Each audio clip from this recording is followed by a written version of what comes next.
The Mutual Praise Show is a project supported by Spinell Foundation, based in Brisbane, Australia, that promotes audiovisual creation and the global exchange of ideas.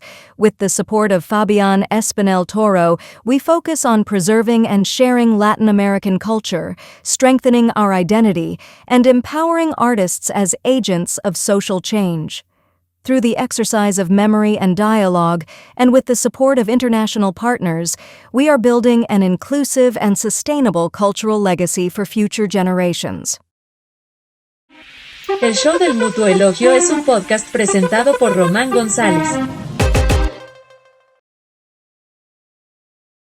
Bienvenidos al Show del Mutuo Elogio, el podcast que trae alegría a la gente de la Comuna 14 y veredas aledañas en todo el mundo. Hoy lo logramos, después de mucho papeleo, nos acompaña Jorge Calderón. Jorge, bienvenido. ¿Qué más, Román? Qué bueno tenerte acá. He estado esperando esta entrevista como por unos 35 años más o menos. Y qué bueno tenerte acá para que hablemos de varias cositas, ¿cierto? Ok. Muchas gracias por la invitación. ¿Verdad, hombre? Te lo he Espero dicho. que sea interesante. No, seguro que sí, te lo he dicho muchas veces, ven. A mí que me encantan todos estos temas del rock local y todo eso, para mí siempre ha sido un referente de lo musical. Cuando yo era pequeñito, el disco de Carbure llegó a mi casa, mis hermanos lo compraron, que eran mayores, y para mí eso me ha seguido toda la vida. Yo creo que el único reclamo es ¿por qué no se grabaron más canciones? Ese es como el reclamo que yo haría.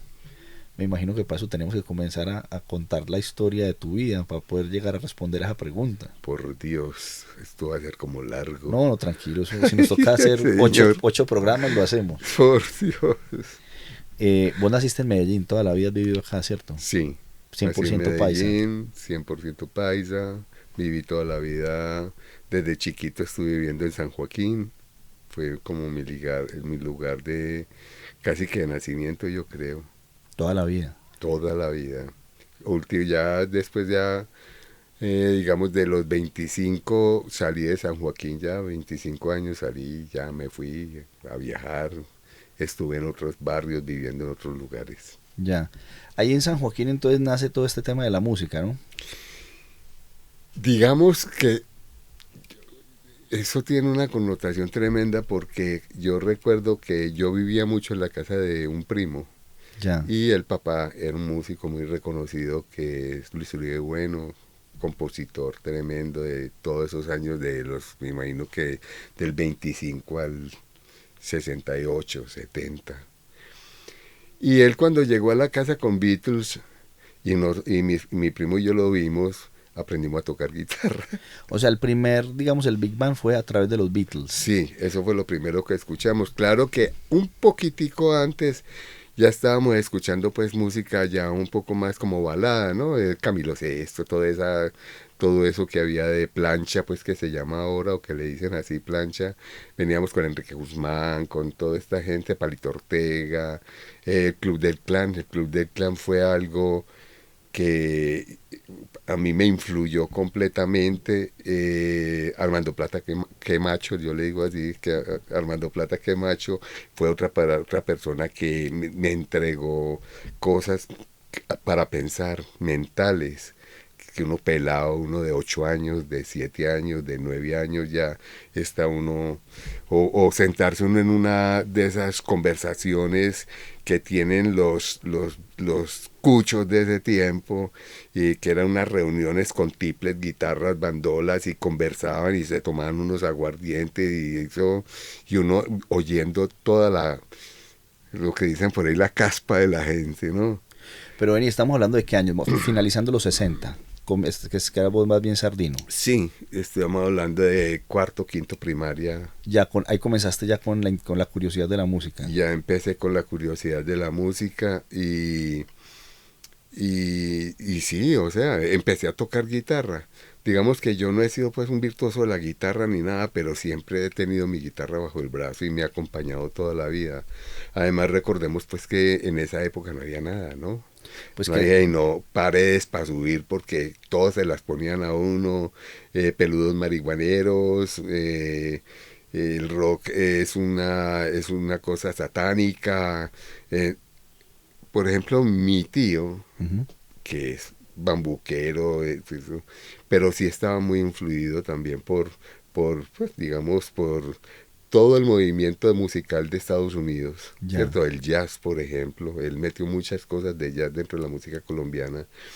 Él me decía, Jorge, estudie para que haga una amalgama entre bambuco o pasillo, haga algo con el rock, ¿cierto? Porque él veía las ganas que teníamos pues de tocar y las ganas de tener un grupo y las ganas de hacerlo. Y inclusive yo estudié en la EPA, Ya. nada más que pensando en a ver si eso se podía hacer, y yo escuchaba mucho a Sumaque, a Francisco Sumaque, viendo que él era una de las personas que también trató de hacer esa, digamos, esa, es como subir a otro escalón la música colombiana. Finalmente, una vez hablando con Teto Campo, Ujú. que estuvimos hablando de ese tema, él me decía, a mí me parece que eso no debería ser, o sea, si ya no se presentó espontáneamente, eso no va a ser tan fácil. El tema que de la fusión de la Sí, música de la colombiana. música con el rock, ¿cierto? Si no se presentó espontáneo como se ha presentado en tantas partes. Teto, por ejemplo, fue una adoratriz, digámosle así, una palabra que no se debería decir, pues, pero por ejemplo de la música indígena, Ujú. de todo lo que significaba Colombia, la parte indígena y todo.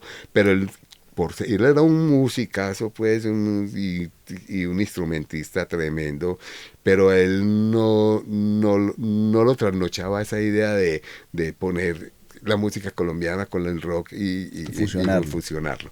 Entonces, se trató, lo tratamos, me acuerdo que con Judas lo tratamos de hacer. Y algo pasaba, no, yo creo que era la falta de conocimiento. Porque ahorita que decías que no teníamos nada, es que si yo estando pequeñito, a mí me tocó un país nada más con 2 canales de televisión que no funcionaban todo el tiempo, con una educación pues en los colegios pues como muy a las patadas, pues o sea, yo creo que cuando a muchos de nosotros los músicos de Medellín cuando nos picó la curiosidad del rock, como que eso nos abrió la curiosidad frente al mundo, pues básicamente, porque no todo el mundo tenía familias musicales, no todo el mundo tenía la facilidad de tener instrumentos en la casa, uno como que en la calle iba encontrando, ¿cierto? O la persona que lo influenciaba por ahí, y así nos hicimos todos, pues tampoco había muchos sitios donde comprar instrumentos, no había plata para comprar instrumentos, o sea, como que ha sido antes hemos hecho mucho con muy poquito. Me hiciste acordar de unas cosas que no me acordaba. Mira, en esa época cuando uno tenía 9 años, 10 años, 11 años, yo me acuerdo que yo veía los noticieros, porque ahí aparecían grupos tocando, pues. Ujú. Entonces ahí daban noticias de los Beatles, por ejemplo. Hablaban de Rolling Stone. Muy poquito me acuerdo de Rolling.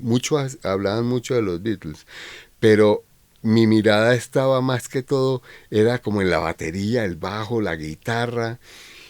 Y me acuerdo que en esa época había un grupo español que se llamaba Mondragón. Ya. En esa época se llamaba Mondragón. Y ahí fue cuando vi yo la primera guitarra eléctrica, de verdad, así como de frente, pues en el televisor que la pusieron así. Y me acuerdo que era una Vox, una guitarra Vox. Cuando yo vi eso, dije yo quiero ser guitarrista.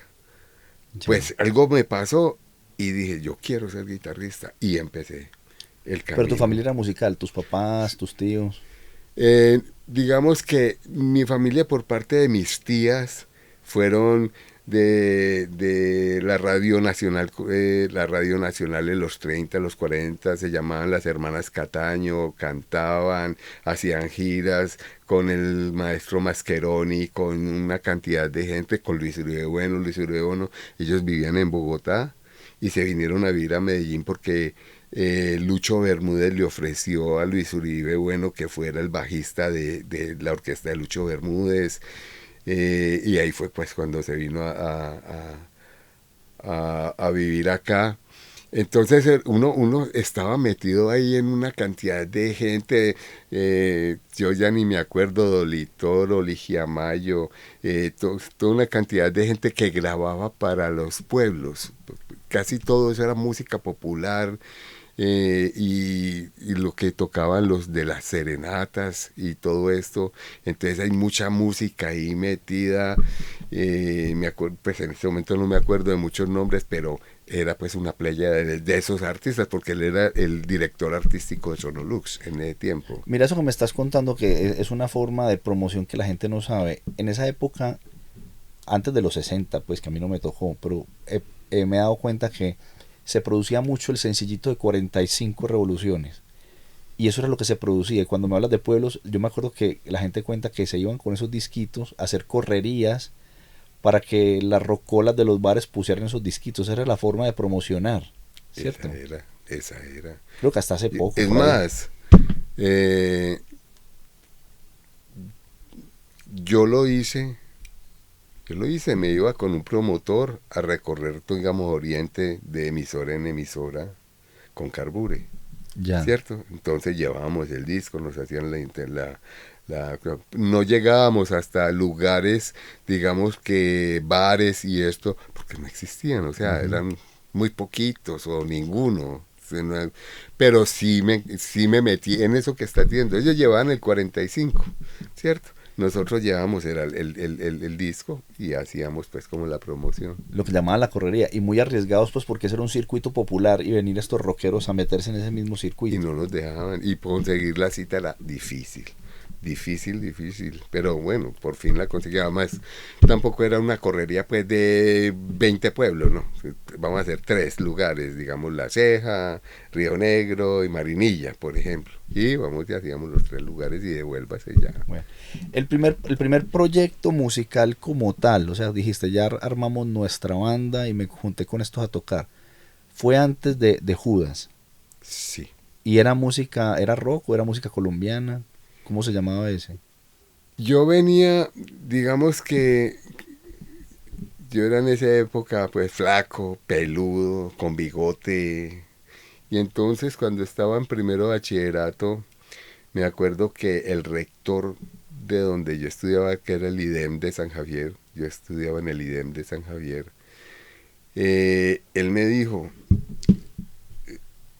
si usted quiere presentar el grupo a Judas a fin de año, usted tiene que ser el director de la estudiantina acá. Ah, ok. ¿Cierto? Entonces yo ya venía con eso. Y antes de eso, con Jorge Montoya, teníamos un grupo que se llamaba Galaxia 2000. Ah, ok, sí me acuerdo que me contaste en algún momento. Y tocábamos música bailable. Entonces nosotros tocábamos en los clubes. Vamos a tocar cuando la famosa Murga de Panamá, todas esas cosas las tocábamos nosotros. Y llegó un momento en que vimos películas, la de Zeppelin, vimos la de Rolling en la avenida, vimos y dijimos, mano, estamos en el lugar que no es. Eso te iba a preguntar, porque eran muy chiquiticos para estar tocando música para adultos. Pues Galaxia 2000 como que sonaba, era como una orquesta así tipo empanadas bailables, una cosa de esas. Haga de cuenta un bajista, que era yo, en ese momento yo tocaba el bajo, un guitarrista que era Fernán, no sé qué, no me acuerdo del nombre, del apellido, Montoya baterista, un teclista que llamaba Rafael y ahora es neurólogo, es un médico muy famoso pues aquí, y tocábamos y eso sonaba. Es más, te cuento que en esa época, lo primero, estamos hablando de que el 70, 71, por la misma cuadra en San Joaquín ensayaban Los Gitanos. Ok. Y ensayaban la otra orquesta dando la vuelta por el parque, que era, ¿cómo se llama? La de Chucu Chucu más famosa de toda la vida, pues, que escucha uno, ya se me olvidó ese nombre. ¿Quién serían los Black Stars de pronto? No, los Black Stars estaban antes todavía, pero estos no eran cuando con Gustavo Quintero, con... Los Golden Boys. No, esos también estaban como con los Black Stars. Los Falcon. No, hombre, no eran famosísimos, que eran como los 8, las estrellas. Los 8 de Colombia, y los anteriores a los 8 de Colombia fueron famosos. El loco Quintero, ¿cierto? Bueno, entonces ahí lo único que yo hacía era sentarme a ver. y a escucharlos tocar. Conocí otra orquesta que llamaba Los Blancos, que también era por el Rivoli, por el Teatro América en ese tiempo. Y entonces cuando Montoya y yo montamos el grupo, teníamos como dos orquestas que nos apoyaban, que eran Los Blancos y que eran Los Cavernícolas. Ok. Los Cavernícolas nos prestaban la batería y Los Blancos nos prestaban amplificador. Porque eran amigos de la familia o algo, ¿cómo fue esa Nada, relación? para nada, yo me iba y me sentaba. Ah, te hiciste amigo de los señores. Sí, me sentaba y cualquier día les dije, "Ve, tengo esto, ¿por qué no me prestan esto? Que necesito ensayar, claro, lléveselo". Y ellos eran bacanísimos. Entonces, y los Cavernícolas ni se diga, porque Eduardo Lopera fue un tipo que era queridísimo, tipo queridísimo, y nos prestaban la batería, entonces nosotros podíamos ensayar. Disculpa. Eduardo Lopera era... Hay un Lopera muy famoso también que era como bajista. Ese es. Es ese, ¿cierto? Es.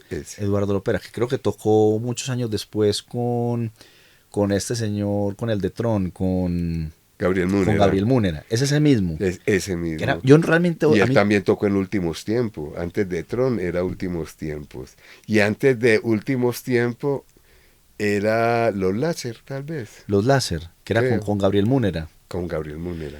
La vaina es que a mí toda la vida me han hablado de él y vos pues crees que yo le conozco la cara. A mí me han contado historias de ese señor Lopera, que como que era un personaje que tenía oído absoluto, que afinaba y que iba al punto. Yo te digo algo, yo lo que recuerdo de él es que era una persona muy divertida, pues como querida, muy bacano, ¿me entendés? Pero yo llevaba 40 años sin hablar con él hasta hace 2 días. Que ¿Se volvieron a encontrar? Sí, lo contacté para que me ayude a buscar, a hacer la historia de toda esta parte que él sí conoce perfectamente, que es Los Láser, Últimos Tiempos, Tron, Los Cavernícolas y quién sabe qué otros, porque por ahí me mostró otros, él me dijo los LSD, pero los LSD era de Suncho. Sí. Era de Suncho. Y entonces, y yo no sabía que Gabriel y creo que Eduardo también, y Suncho pues se presentaron en Ancón, ¿no? Claro, eso iba a ir, porque vos estabas muy sardino, ya estabas tocando con Galaxia 2000, que el nombre está buenísimo, ese tema de Galaxia 2000 es muy... A mí me dicen Galaxia 2000 y se me viene a la memoria como esas máquinas de pinball que veía uno en las 70 llenas de luces. Sí, me acuerdo de eso. Como que me dicen Galaxia 2000 y me imagino eso. Y claro, entonces te tocó Ancón en el 71, o estabas muy sardino todavía. Eso es una historia muy charra porque yo iba con un amigo que vivía al frente de mi casa y ellos tenían una finca en Amagá y nosotros íbamos para Amagá de fin de semana en un Willys. Me acuerdo que íbamos los dos ahí atrás, se llama J. Ochoa. Entonces, cuando íbamos por la autopista, un trancón, pero tremendo, pues yo me decía, ¿y qué pasa aquí? Y cuando fuimos pasando por Ancón, que vimos que había un festival, entonces él y yo nos tiramos del Willys, y yo, vámonos para allá. Entonces la mamá y el papá que iban, hey, ¿para dónde van? ¿Qué? No, ya venimos. Y nos fuimos para Ancón, y cuando íbamos a entrar, no nos dejaron entrar. Por sardinos. Sí, porque estábamos muy chiquitos. Entonces ya salimos corriendo y los volvimos a alcanzar. Y eso es lo único que yo sé de Ancón. Ya. Pues. Bueno, sí, ahí en Ancón tocaron todos estos veteranos que acabas de decir, ¿cierto? El famoso Fernando González Suncho. Los hermanos Toro tocaron con Mamá Colette, que también en estos días, ¿te acordás que estuvimos hablando de esa banda, Mamá Colette? Tremendo. Y había una banda, lo que pasa es que pues, es como un tema de reconstrucción de memoria, pero... Creo que en algún momento también los hermanos Toro se juntan con Suncho y hacen otro proyecto. Y a mí me contaban que ellos ensayaban en la Biblioteca Pública Piloto. Ensayaban ahí en la Piloto y la gente hacía corrillo para verlos ensayar. Y como que no era una banda como tal, sino como que se sentaban a llamear y hacían una serie de improvisaciones y todo eso. Es raro. Años después fue que yo vine a conocer a René. Yo a René lo conocí cuando yo tenía como 15 años, que fue mi profesor de guitarra. Pues estoy hablando del año 91, muchos años después, casi 20 años después de Ancón. Sí. Y a partir de ahí fue que comencé yo con esta curiosidad de preguntar por el pasado de la música. Pero como que esos Toro eran muy, muy, muy creativos. Esa Mamá Colette cantaba un lituano de apellido Cuptis, Raimundo Cuptis. Pero es que ahí hay una parte que al principio, Mamá Colette o Colette, no sé cómo se pronuncia hasta esta hora, pues no lo sé. Eran Juan, Reinaldo Y René. y René. Ellos tres nomás. Y ya mucho más adelante apareció Raimundo Raimundo. Coptis a cantar. Y él era era chelista. Él era chelista, Coptis.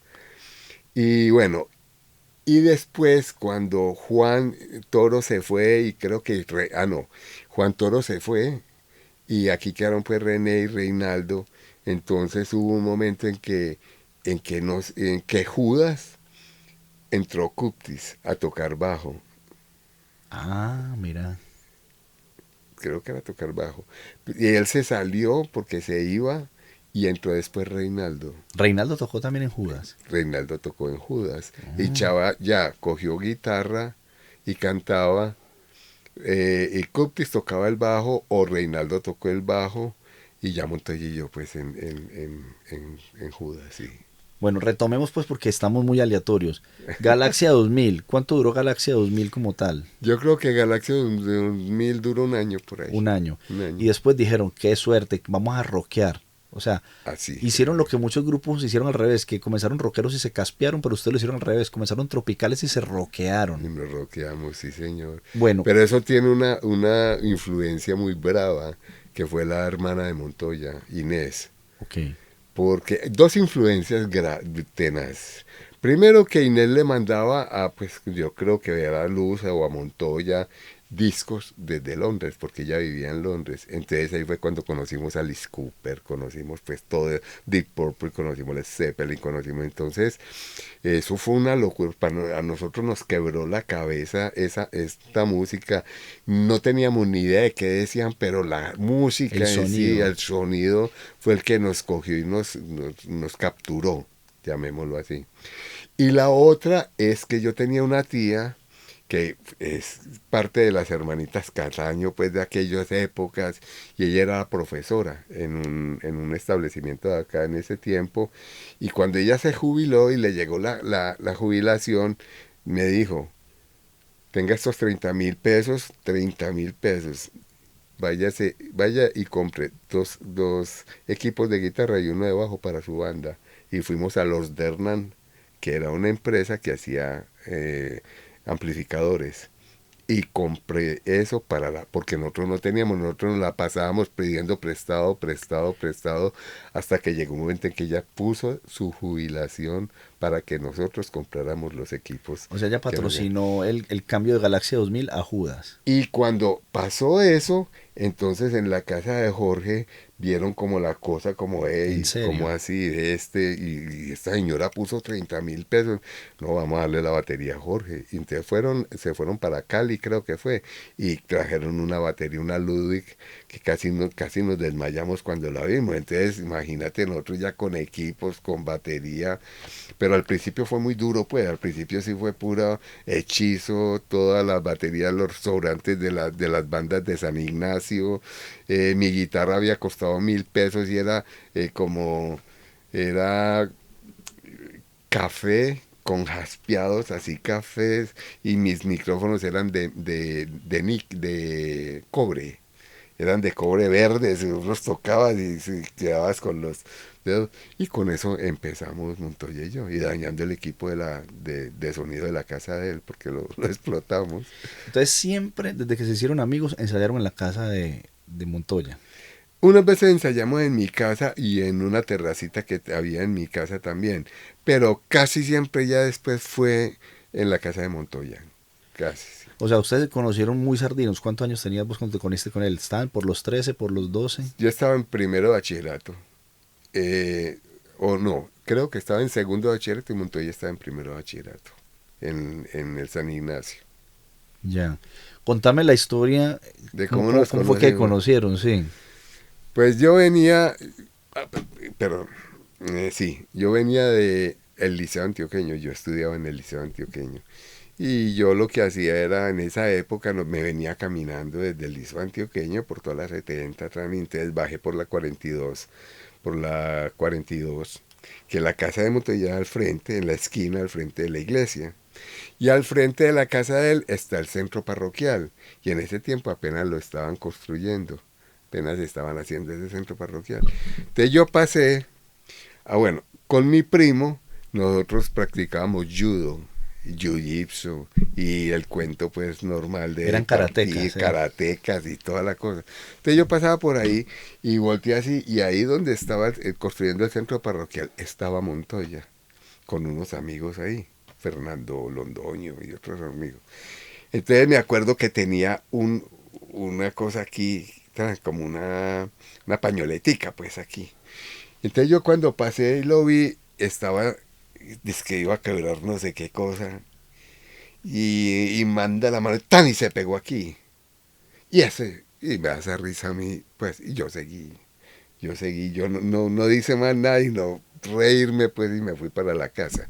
Mi casa quedaba a media cuadra de la iglesia. Entonces, listo, y él me vio, pues, y yo lo vi, pues, y todo lo que entonces, días después, semanas después, yo estaba en la casa de mi primo y estábamos comiendo y de pronto tum tum tum. Entonces me dijo, Jorge, vea, me están preguntando por usted. Y era Montoya. Ya. Entonces me dijo, mira, me dijeron que vos tocabas guitarra. Le digo, sí, ¿por qué? Me dijo, yo toco batería.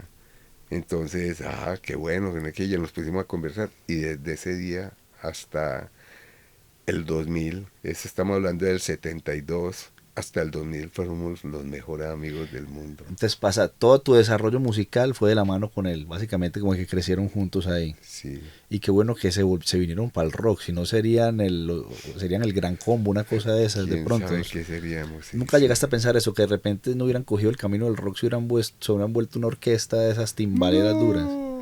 No había riesgo. No, nunca. No hubiera sido músico. Yo hubiera ido por otro lado. Porque a mí pues, tocar pues, nada. De pronto, jazz, pues otra cosa, pues. Pero la cuestión es que, yo no sé, yo, sin ánimo de ofender a nadie, con todo el respeto que merece la música colombiana, con todas las cosas que... Había mucha serenatero, mucho trago, mucha indecencia, había mucha cosa que a nosotros los pelados decíamos. Y entonces, cuando vimos Woodstock, que eso fue el colmo del desastre, ya, entonces, y empezamos a ver toda esta cantidad como de cosas después, cuando vimos las películas, porque es que las películas fueron en esa época muy importantes, porque no había nada. Ajá. Yo estudiaba en la Universidad de Antioquia música, en la Universidad de Antioquia, y el profesor me veía y me decía, sí, el de pelo largo, sí, ese que está atrás, es que el de pelo largo es ese que está atrás. Llevaba 6 meses estudiando música y el hombre todavía me dice es que el de pelo largo, que porque yo era rockero, ¿me entiendes? Entonces ya no se podía mencionar la palabra rock, todo era sacro, todo era música, digamos, orquesta, Culta. sí, música culta, exactamente. Y llegó un momento en que yo decía, hombre, yo aquí en este estudio no voy para ninguna parte, fuera de que, bueno, aprendí mucha parte de armonía, muchas cosas aprendí ahí, pero ya me llegó un momento en que por trabajo y por tiempo, yo decía, bueno, entonces o me quedo aquí 10 años pues estudiando, o me voy a recorrer, si yo tenía mi negocio, habíamos empezado un negocio, yo he hecho, mejor dicho, cualquier cantidad de cosas en la vida, confecciones, he hecho muchas cosas, he tenido almacenes, me encanta la moda, me encanta la ropa, me encanta ver los grupos con sus pintas, ¿cierto? Es una de las cosas que yo, pues me entristece, porque por ejemplo cuando nosotros nos presentábamos, mi mamá me hacía la pinta, Ya. entonces me hacía con los Flecos. flecos, con eso, y ella se lo copiaba de alguna parte, y el pantalón, ella fue la que me dijo, póngase el sombrero con el que aparezco tocando en el Palacio de Exposiciones, el sombrero alto aquí, como el que se pone el de Guns N' Roses, Sí, ¿cierto? como Slash. Slash. Yo quiero que pillemos cómo fue el empalme. ¿Cómo fue que dijeron, no toquemos más Galaxia 2000, hagamos Judas? ¿Cómo fue ese empalme? Ese empalme fue que nosotros teníamos un amigo que llamaba Mario Acevedo, que era el que teclista, que el papá le había prometido comprarle un YC-45, porque ese era el que utilizaba el teclista de Purple, Ok. ¿cierto? De 2 pisos, pues, y tal. Y cuando llegó la hora, la verdad, un señor con mucho dinero, pues esa familia mucho dinero, llegó y nos fuimos pues a Yamaha a comprar el YS45 y lo vio y salimos con una organética y Monte y yo nos mirábamos, pero este señor lleva 6 meses diciendo de que le va a comprar un YS45, no sé cómo dice. Y mira, con lo que salimos, pues una organética Un pues juguete, ahí. sí. Bueno, y con él empezamos a tocar pues en Galaxia 2000 y una vez nos sentamos en una esquina y cambiamos de opinión. Ya habíamos visto, ¿cierto? Ya habíamos visto las películas. ¿Qué habían visto? esa, ¿De Some Remain the Same? ¿O cuál vieron de Zeppelin? de Son Remain the Same. Ya, o sea, teen, recién salidita. Sí, y la de Rolling Stone La del concierto ese de los Hell Angels, que se arma ese mierdero por allá, que es muy es famosa esa película. correcto. Y fuera de eso habíamos visto un concierto ¿cómo se llama? En el Teatro Ópera de Flippers, Terror de Sueños, yo no sé qué, se vinieron como 4 bandas de Bogotá y tocaron aquí y esos también nos dañaron la cabeza ahí mismo a Montoya, a mí como, pero nosotros estábamos tocando música bailable, pues, Ajá. ¿cierto? Entonces, eso pasó, dijimos, no, vamos a cambiar de grupo, y vamos a hacer otro grupo y vamos ta. Entonces empezamos pues con el grupo, y por ahí pasaron cualquier cantidad de manes, pues guitarristas, bajistas, ¿no? Hasta que llegamos pues a Chava, pero antes de llegar a Chava vimos Jesucristo Superestrella Exacto. en el Tropicana. La película. Entonces ese tema de Judas a mí me marcó. Yo creo que muchas cosas que yo hago en mi vida tocando y todo, intrínsecamente tengo ese tema por ahí en alguna parte, aparece por alguna parte. Y llegamos a la casa de Montevideo y nos sentamos ahí a la entrada. Nosotros nos sentábamos a conversar ahí a la entrada y estábamos buscándole el nombre al grupo. Y entonces ahí fue cuando dijimos, ¿sabes qué? Pongámoslo Judas. Y de una y si se quedó Judas, ya María Acevedo dijo, listo, me gusta. Bueno, y ya después ya Mario salió por razones pues que no es el caso contarlas. Y encontré a Chava. Y Chava tenía un amigo que llamaba Nicolás. Y Nicolás tocaba bajo y Chava cantaba y tocaba guitarra.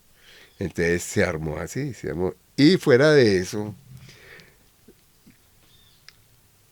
ojalá no vaya a entreverar esto de una manera, porque sabes que ya llega el momento pues en que...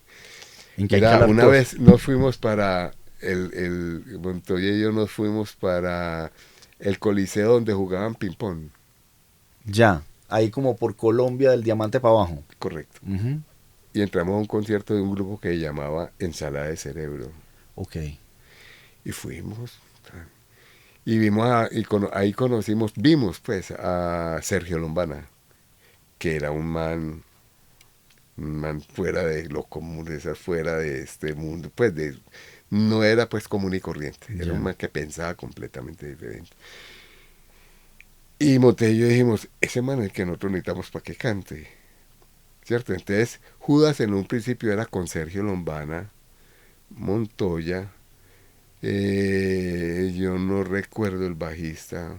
Es que pasaban muchos bajistas porque no, yo me voy o lo cambiamos porque no nos gustaba, entonces no quedó nada. Y Chava estaba con nosotros tocando guitarra. Claro, Chava ya estaba con nosotros, pero bueno, aquí hay sí, no, hubo un momento en que Judas fue Lombana, Chava, Nicolás Londoño, el bajista, Montoya y yo. Ok. Éramos 5. Y fue con ellos que nos presentamos para el primer Festival Nacional del Rock en Bogotá, en el Campín, que eso es una historia también horrendamente triste. Pues. ¿En qué año fue ese? 1975. Ok. Entonces, Lombana no era afinado, pero él tenía un movimiento, una manera, él era como Alice Cooper y se maquillaba, haga de cuenta Alice Cooper, no le faltaba sino la culebra alrededor y se movía de una manera extrañísima, pero tenía un problema que él tenía asma. Ya. Entonces cada vez que íbamos a dar un concierto había que llamar a la Cruz Roja para que estuviera detrás porque él se asfixiaba en el escenario. Entonces se iba para atrás, seguramente Chava salía adelante a cantar mientras a él le ponían oxígeno o él volvía, se recorría y ahí están y volvía y entraba al escenario. Ya llegó un momento pues en que Lombana ya no siguió. Ven, espérate, no despidamos a Lombana todavía, que tengo un par de preguntas ahí. Dale. Judas hacía covers y tenía canciones propias también. Sí, Entonces, varias preguntas. Lombana, ¿eres el de la famosa historia esa que cuando hacían los covers inventaba la letra? sí, O exactamente. sea, hacía que como un guachu guachu ahí raro. Con él empezamos a hacer la ópera de Judas. Y de él es esa frase que dice la famosa, que aquel que escuche mi música sentirá caer sobre sí un placer de yo no sé qué, que lo llevará a la pérdida. Bueno, una cosa así. Judas 1 lo puso. Y sí, nosotros ganamos el festival de Bogotá por una canción propia que se llamaba El Muñequito. Así se llamaba, El Muñequito. Y mi guitarra era una guitarra Vox que aquí al final viene el puente y termina con las cuerdas largas y aquí está el que recibe las cuerdas, ¿cierto? Entonces yo me inventé un tiqui, tiqui, tiqui, tiqui, tiqui, tiqui, tiqui, tiqui. Entonces empezaba a salir humo, eso lo hicimos perfecto, fue porque el ingeniero de sonido de Musicians había visto la obra en Medellín cuando fuimos los teloneros de Musicians. Es que mira, que ya me estás contando muchas historias. Musicians fue, digamos, la primera banda como más ingleses, ¿no? Musicians. Sí, ingleses totalmente. Que eso pues vinieron aquí a Medellín, este señor Felipe, no me acuerdo el apellido, fue el empresario que los trajo, ¿cierto? Sí. Bueno, una cosa, y eso como que también revolcó mucho la visita de Musicians acá. Hay varios grupos que vinieron acá pues en ese tiempo que uno de los grupos traía una canción que la escuchábamos mucho que se llamaba Yellow River. ¿Te acuerdas de ese grupo? No, yo no había nacido, yo creo, Jorge. Christie. Se Ya. llamaba Christie, el grupo. También vinieron a tocar Sí, aquí. y tocaron en el Coliseo Cubierto y ese fue el primero que yo vi pues ya así Concierto en de rock, carne rock. viva, sí, en carne viva, pues habíamos visto lo del ópera, pero esto ya era pues con producción, con toda la cosa, esa emoción que iban a salir y salieron y tocaron la música y Monte y yo nos mirábamos como para allá vamos. Ya, o sea, Sí, veían como muy ese es lejano el... horriblemente lejano, pero decíamos, para allá vamos, allá es donde queremos llegar. Nosotros teníamos claro para dónde íbamos. Entonces, sí había música propia desde el principio, porque inclusive la ópera de Judas empezaba, Chava hacía como un grito como taca taca taca taca taca ta, pam pa pam pa pam pa pam pam, medio tono ta ta pum pum pum pum pum. En mi mente está presente esa idea de la muerte que acompaña al vivo y al inocente, una vaina así, pues no recuerdo bien. Y entonces eso era música propia. Y después oíamos clink, clink, clink, clink.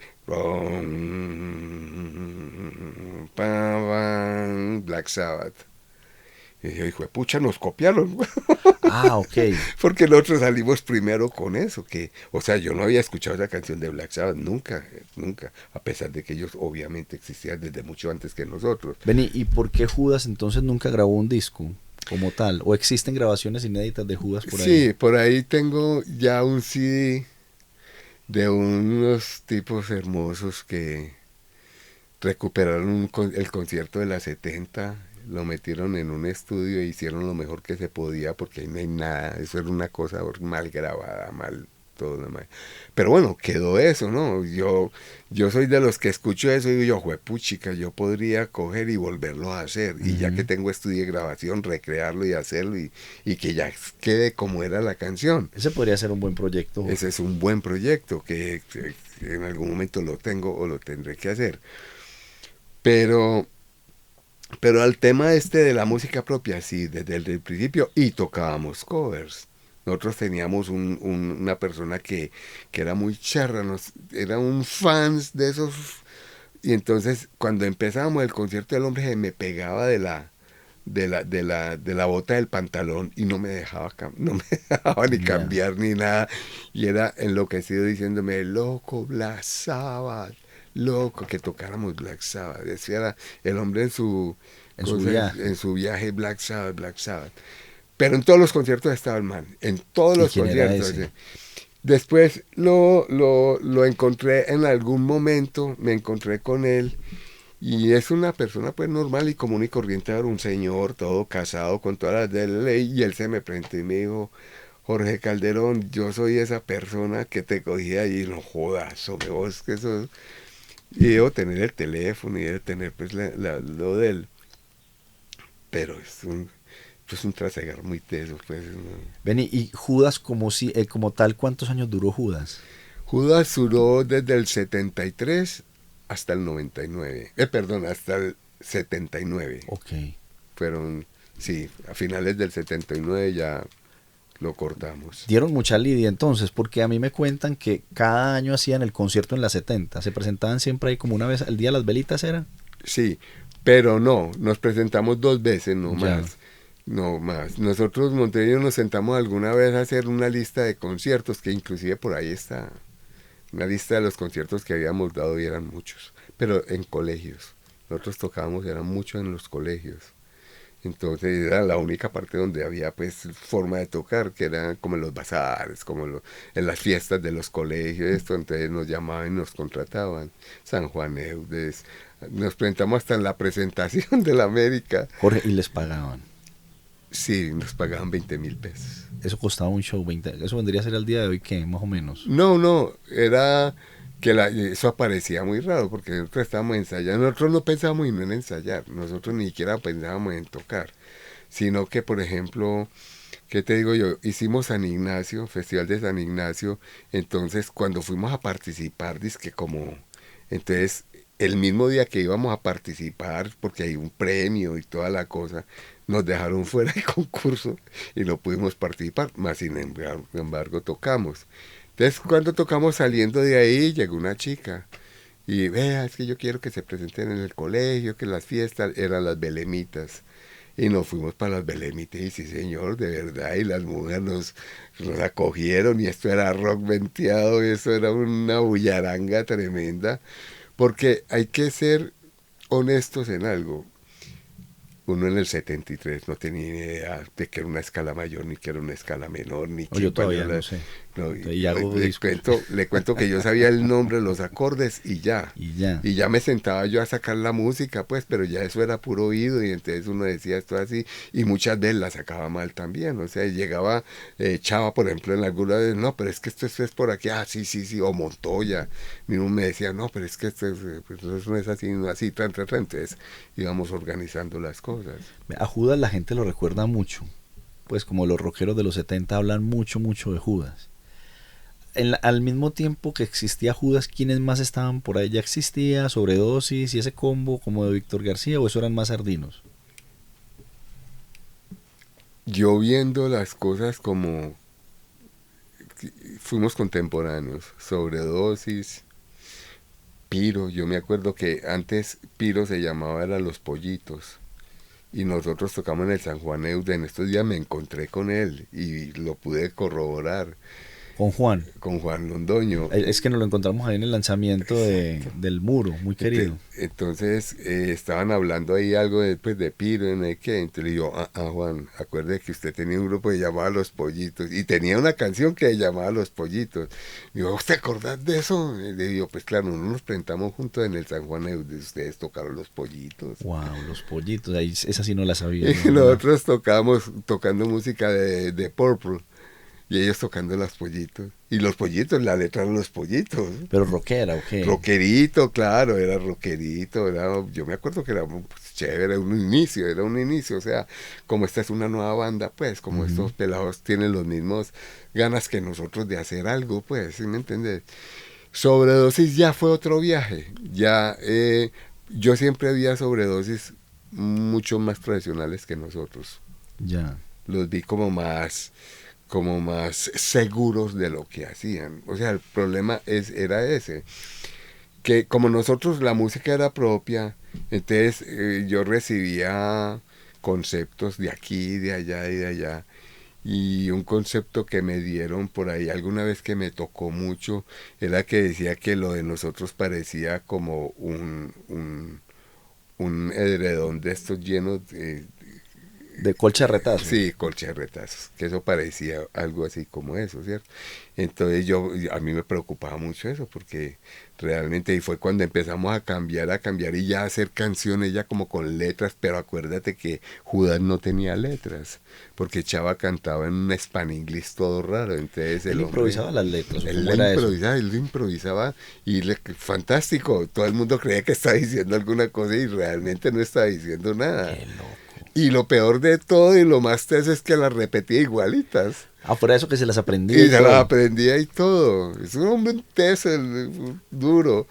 Y yo me acuerdo que, pues sí, o sea, yo hice letras. Por ejemplo, hice una canción que se llama Something That I Know y tenía una letra en inglés y tenía un sentido y todo lo demás y habían otras letras, pero había muchas canciones de Judas que uno decía, ahí no dice nada, pues, o por lo menos para mí, a no ser que Chava que diga como que no, mire que sí dice, pero Chava cantaba en un idioma desconocido, pues, Wow. desconocido. ¿Qué es de la vida de Chava? Así que por ahí trabajando con el estudio y eso. Él toda la vida fue Pues, como de estudios de grabación, ¿no? Sí, él tuvo un estudio muy famoso, muy exitoso también, hace mucho tiempo. Pero Chava Blues se llamaba, Chava, ¿no? sí, Blues Studio. Y, pero no sé realmente en este momento, me imagino que está bien, porque vos sabes que las malas noticias son las primeras que Claro. saben, entonces él debe estar muy bien. Pues sí me contaron los chicos esos que aparecieron con el disco de Judas, que ya tenemos disco de Judas, Qué bien. increíble, y ya con carátula, con todo, pues, y que habían hablado con él y él les dio como unas ideas de cómo era lo de Judas y todo, pero ya cuando me conocieron a mí, pues que llegaron pues donde yo pues miré eso y pues ahí había mucha imprecisión, pues entonces también colaboré para que se fuera lo más exacto posible. Nombres de las canciones, eventos, cosas así. Vení, entonces, ¿cómo se acaba Judas y aparece Carbure? ¿O qué hubo entre esos dos? ¿Hubo algún otro grupo de transición? No, no. Resulta que en el 79, Ujú. ¿cierto? Chava consiguió trabajo en Codiscos. Ya. Y entonces ya no éramos el grupo unido, pues que Chava trabajaba conmigo y Montoya conmigo en Tuché, tienda concierto. Ellos trabajaban conmigo. Entonces Chava se fue. Y entre él y yo siempre hubo como un malestar, Ya. algo así. Y no quiero contar cosas. Unas pues ya, tensioncitas había unas ahí. tensiones ahí. Y finalmente Chava dijo, yo me voy a salir. Yo me voy a salir. Me acuerdo que nos lo dijo. Nosotros íbamos mucho a bañarnos a la piscina del castillo. En ese tiempo existía esa castillo. Allá arriba en la 84. Es correcto. Ujú. Entonces él ahí nos dijo, yo me quiero salir. Yo quiero ya terminar pues como Me mamé del grupo. Sí, me mamé del grupo, no quiero saber más nada de esto, etcétera, etcétera. Entonces, para nosotros en ese momento cuando él dijo eso, fue como si se hubiera cerrado el círculo ya. Se dijeron no más. Sí, ya hasta nomás, aquí. ya hicimos lo que íbamos a hacer, ya que nos vamos a poner que ahora reemplazar a Chava, seguir con Judas no era caso. Entonces, yo me fui para Estados Unidos en el 80, regresé en el 81 y Montoya se había ido para España también. Entonces cuando regresamos, Montoya estaba trabajando por allá en el centro en una editorial, una cosa así, haciendo... Libros, que una litografía, una cosa de esas. no, él era muy ocurrente. Montoya tenía una chispa así, pues, suelta. Y entonces eslogans y cosas Era así. creativo, copyright, pues era publicista. Como un copyright, eso Ya. era lo que estaba haciendo. Y bueno, y yo llegué también, entonces ya nos vimos otra vez, ¿qué más? Que no sé qué, entonces ya empezamos de nuevo otra vez, él y yo, a pensar, vamos a hacer un grupo. Y en ese tiempo estaba Taliani, Alfredo El Taliani en guitarrista. Medellín, el guitarrista argentino. Ese Y Tagliani fue el que tocó en esa banda Arco, que era Argentina-Colombia. ¿O por sí, qué es tan famoso Tagliani? sí, ¿no? Y además tocó en CAB, que En era Cab. Colombia, Brasil y Argentina, Ujú. Colombia, Argentina y Brasil. Y Eran jazzistas esos Cab, ¿no? sí, como fusión, como un latino ahí con Edson en esa, que tenía, era un percusionista Al tremendo. famoso Edson. Edson Arantes, es que Edson Arantes, Edson, yo viví con los dos en la misma casa, así Con que Tagliani y con imagínate. Edson. Y con Edson. Que Edson se inventaba las percusiones, ¿no? Cogía latas y hacía Hacía cosas. de todo, era muy creativo, era un espectáculo, ver ese man era un espectáculo. Pero Taliani era rock and rollero, Ya. neto, puro rock and roll. Ni siquiera hard rock, ni siquiera nada de eso, a pesar de que le gustaba, pero era puro rock and Era Chuck roll. Berryzudo, ¿ok? Sí, una vaina así, y tenía una Stratocaster hermosísima del 62, inclusive yo hablé con él hace como una semana, y me dijo que todavía la tenía, que ojalá uno pudiera viajar allá. Yo ¿Dónde le está dije, él? él está en Buenos Aires en un Ah, hogar, ok. porque se cayó, él vivía junto al mar, en una cabaña, tenía su lugar allá y como que se cayó y Se como siempre descaderó. se descaderó y entonces lo tuvieron que llevar para Buenos Aires y él tiene sus hijos y él está muy bien allá, pues, Ya. ¿cierto? Inclusive él me dijo que estaba vendiendo la casa para irse a vivir con el hijo. Él quedó de mandarme unas fotos, entre otras cosas, no me las ha mandado. Entonces hablé con Taliani, Montoya y yo hablamos con Taliani y conocimos a Héctor Herrera. Ok. Pero Héctor Herrera era un peladito, pues era más Peladito, sardinito. chiquito, ni siquiera fumaba. Nosotros le pegamos una enviciada a todas las cosas. Nosotros éramos. Vos estabas ahí ya que en tus 20 y algo por esa época. Yo ya tenía ahí que. Año Sí, 81. año 81. Sí. Eh, Estabas en tus 20 y algo. 25 años tenía Ya. yo en ese momento. Entonces, en la fanfarria, que quedaba ahí por la 46, o sea, por la Oriental. Ya. Ellos tenían un lugar ahí, nos fuimos para allá, Monte y yo, ahí hablamos con el dueño, pues con el hombre, y le pedimos que nos dejara ensayar ahí. Entonces, listo, entonces ahí nos encontramos Héctor, César Duque nos acompañaba siempre, estaba con nosotros porque él quería también tocar, pero Taliani era guitarrista y yo era guitarrista, entonces ahí no cabía pues César, ¿cierto? Y César era de por la casa también, de San Ah, sí, Joaquín. era compañero pues de nosotros y como amigo también de Héctor Alejandro. Héctor Alejandro también era de por ahí cerquita del barrio. Sí, no del barrio, porque él era de Rosales, De Belén. de Belén Mm. Rosales. Exacto. Era más vecino de Víctor García que de ustedes. Clarísimo, más cerquita Ujú. de Víctor García. Y César era de la 80 con la 33, Ok, por Simón Bolívar casi. por Simón Bolívar. No, pues digamos la 80 con la 33, eso es pegado a Santa Gema. Ah, ok, sí, sí, pasan Santa Sí, Gema, disculpa. exacto. Mm. Entonces empezamos a ensayar allá, no teníamos cantante, nada. Y de él, y de él, y de él, y buscándole nombre al grupo, a Carbure. Y no daba, y eso teníamos hasta los zanahorias, pusimos ahí, pues, Tentativos. tentativos, y de él, y de él, y de él. Y el nombre aparece de la siguiente manera. Entonces salimos de un ensayo, 5:30, 6 de la tarde. Y vamos caminando por el Parque Bolívar. Entonces estaba César Duque, Héctor Alejandro, Taliani, Montoya y yo, en pleno Parque Bolívar. Entonces César sacó un varillo y lo prendió, prendiendo alguna candela. Y entonces dice, y nosotros veníamos hablando de nombres para el grupo, hablando. Entonces dice César, uy hermano, esto no carbura, hermano. ¿Y él qué dice eso? Y Héctor dice que él fue. Listo, yo no tengo problemas si Héctor dice que él fue el que dijo carbure. ¿Cierto? Listo. Y así se quedó el grupo. Ya, sí, sí, el finado César. Ya. Ya. Pero César estaba con ustedes, pero él no César, ¿cuál finado César? Ah, sí, César sí, Duque. claro, sí, que en Ya. paz descanse. Que en sí. paz descanse. Y Montoya, que en paz Que en paz descanse. también. Pero César, que no tocaba con ustedes. ¿O él No, estaba en ahí de ese amigo? momento no. En ese momento yo no estoy muy consciente en ese momento de Fénix. Pudo haber sido un poquito después, ¿no? Sí, pero estaban por ahí muy cerquita ya, ¿cierto? Ya. Y Alex Fernández, no, yo no conocía a Alex Fernández en ese tiempo, lo vine a conocer cuando conocí a Fénix, Ya. que nos íbamos a ver los ensayos de Fénix. Pero ahí apareció Carbure. De ahí, o sea, cruzando por el Parque Bolívar, Carbure. Exacto. Y todos como que ese es el nombre. Y Ese se es quedó la banda. Ese es el nombre. Yo me había ido para Estados Unidos con Álvaro Torres Ya. en el 80, finales de los 80. Y nos fuimos para Nueva York.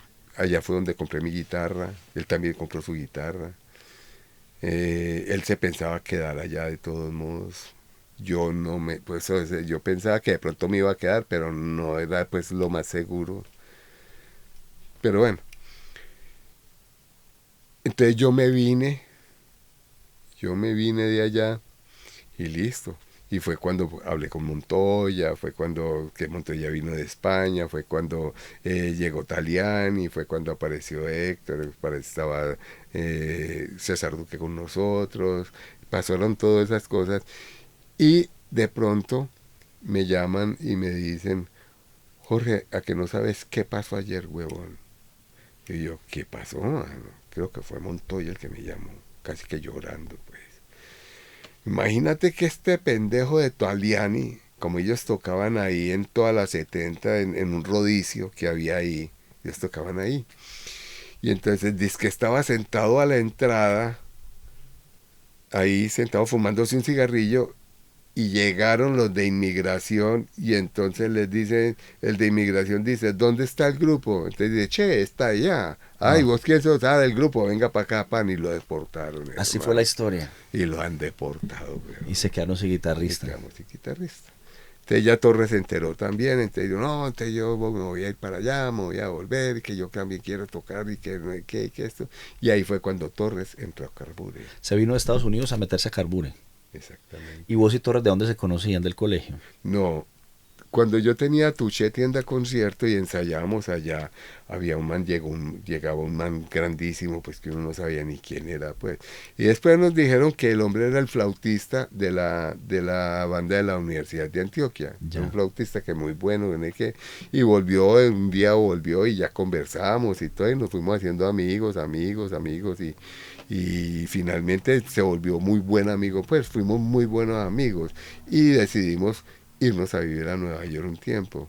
Y yo vendí ¿Vendiste la tienda? Vendí la tienda y cogí y me fui. Ya. Entonces este hombre dice, me voy para Medellín, y ahí se arma ese Carbure, que es el que yo conozco, que es el del disco. Exacto. O sea, ¿y cómo integran a César de cantante? Entonces sacamos un aviso en el periódico. Y entonces probamos cantantes todos los que vos querás. Hasta que llegó César y fue capaz de hacer... Yo me acuerdo que era una canción que necesitaba tener un galillo pues para llegar allá. O sea, audicionaban a la gente. Sí, con claro. canciones. Sí, con canciones. Entonces, pero necesitábamos a alguien así tipo Elkin que supiera, que subiera. Pues claro que Elkin nosotros ni siquiera lo conocíamos, pues, pero que tuviera la posibilidad de subir hasta donde... pero ¿cuál era la canción que nosotros le poníamos? Yo creo que una de Ronnie Montrose o una canción así que se sube. Muy aguda. Y este man dio la talla. Que ya Torre y yo nos miramos y dijimos, bueno, este va a ser. Pero él venía de tocar mariachi. Ya. Él tenía el Itagüí, tocaba con un grupo de mariachi. ¿Tocaba o cantaba? Cantaba. Muy buena voz, una bonita voz tenía ese man. Sí, porque el disco es impresionante lo que lograron ahí. Sí, entonces se quedó con nosotros. Y ahí se arma ese Carbure del disco. El Carbure del disco que ensayó 2 años en mi casa. Antes de grabar. Sí, en mi apartamento ensayamos 2 años antes de salir a tocar por primera vez. Por primera vez. Es una cosa que hay que adjudicarla, pues a Dios lo que es de Dios y a César lo que es del César. Pues. Ujú. Torres tenía conocimiento musical profundo. Él sabía ser un buen director del grupo. Él era el director del grupo. Ya. ¿Cierto? Y entonces, y yo lo respetaba mucho porque yo aprendía mucho.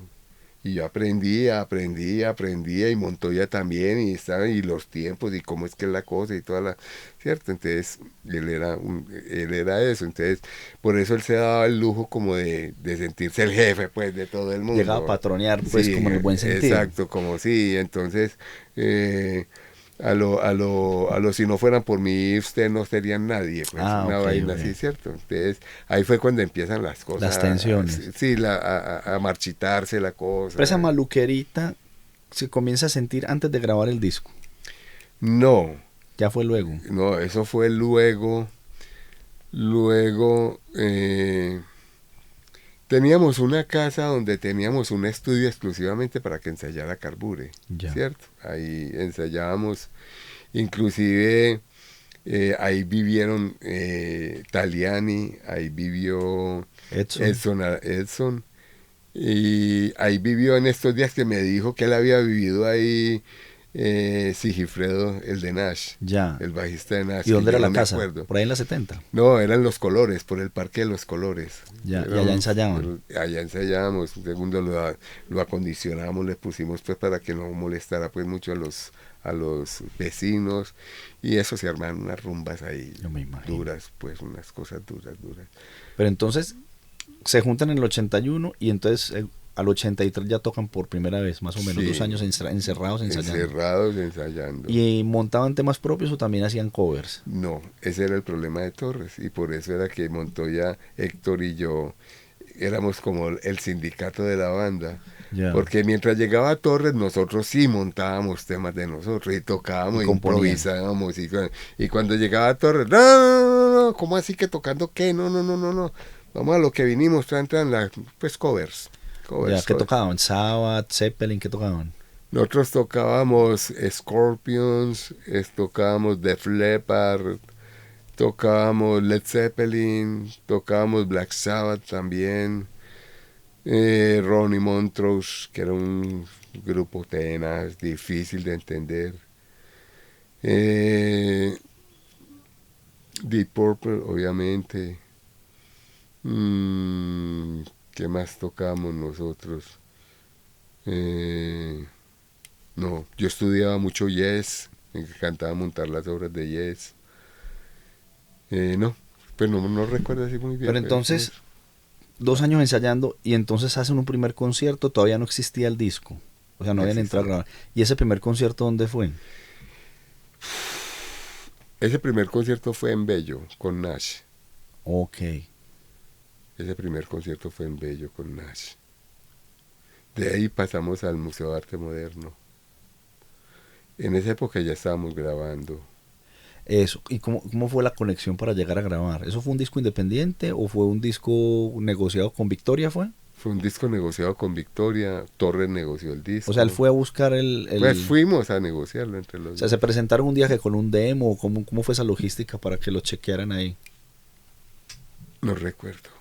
O sea, de alguna forma llegaron a Victoria. Sí, llegamos, pero porque nosotros queríamos grabar. Ok. Entonces cuando llegamos y hablamos con el dueño, con un señor ya muy maduro, Veterano. muy veterano, él dijo que él nos iba a dar la oportunidad de grabar y que él sacaba los discos y que nos daba una regalía a nosotros y ya, ¿cierto?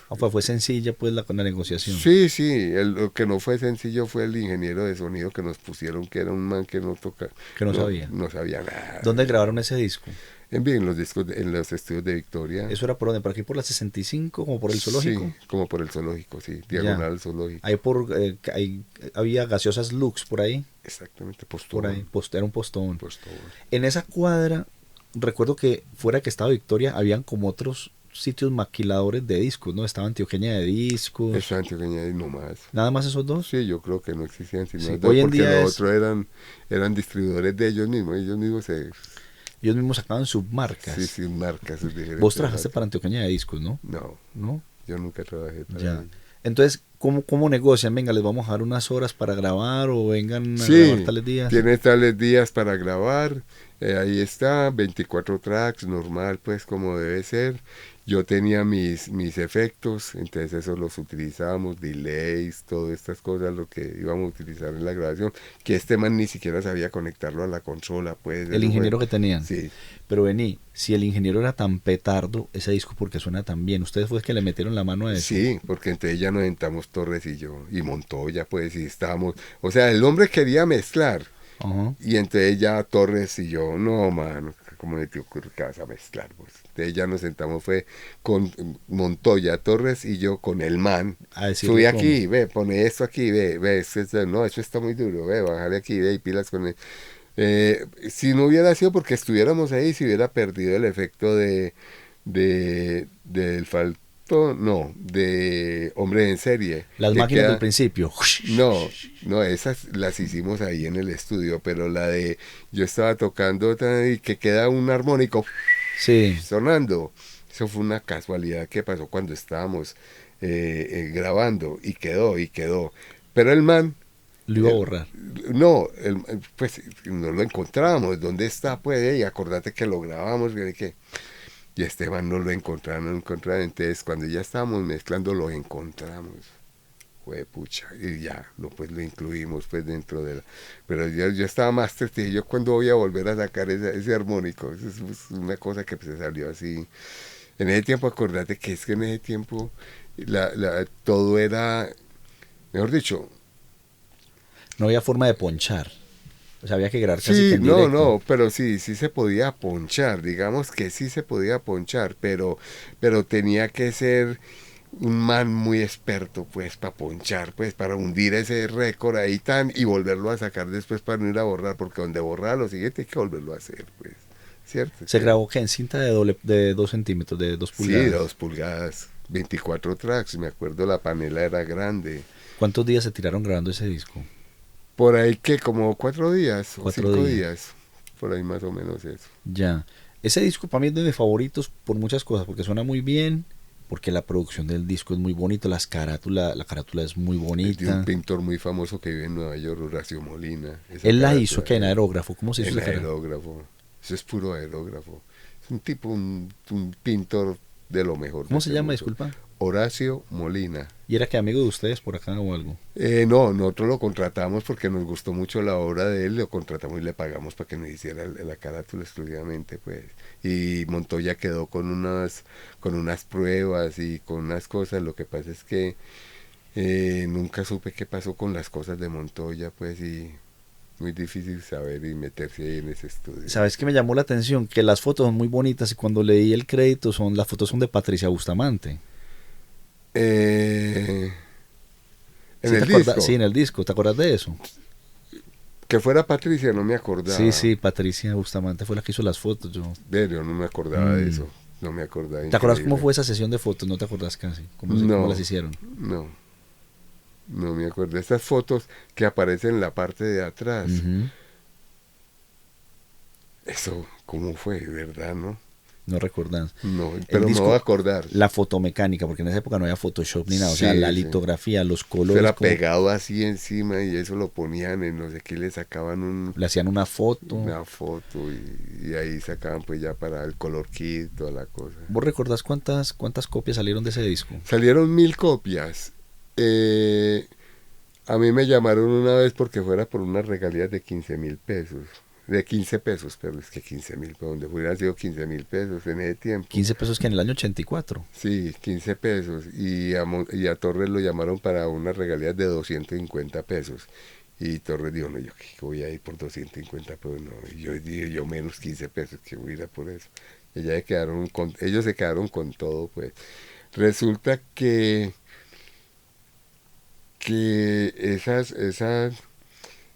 ahí hay un chiste muy famoso de Montoya, que íbamos pues por el centro, por Junín, íbamos los dos caminando, y había un man detrás de nosotros, hermano, y Montoya y yo nos miramos como, y ese man, ¿quién será? Pues, ¿no será que nos van a atracar o qué? ¿Qué es lo que pasa?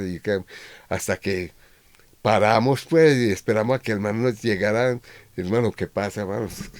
¿Por qué no estás siguiendo? Que digo, no, ustedes son los de Carbura, ¿es cierto?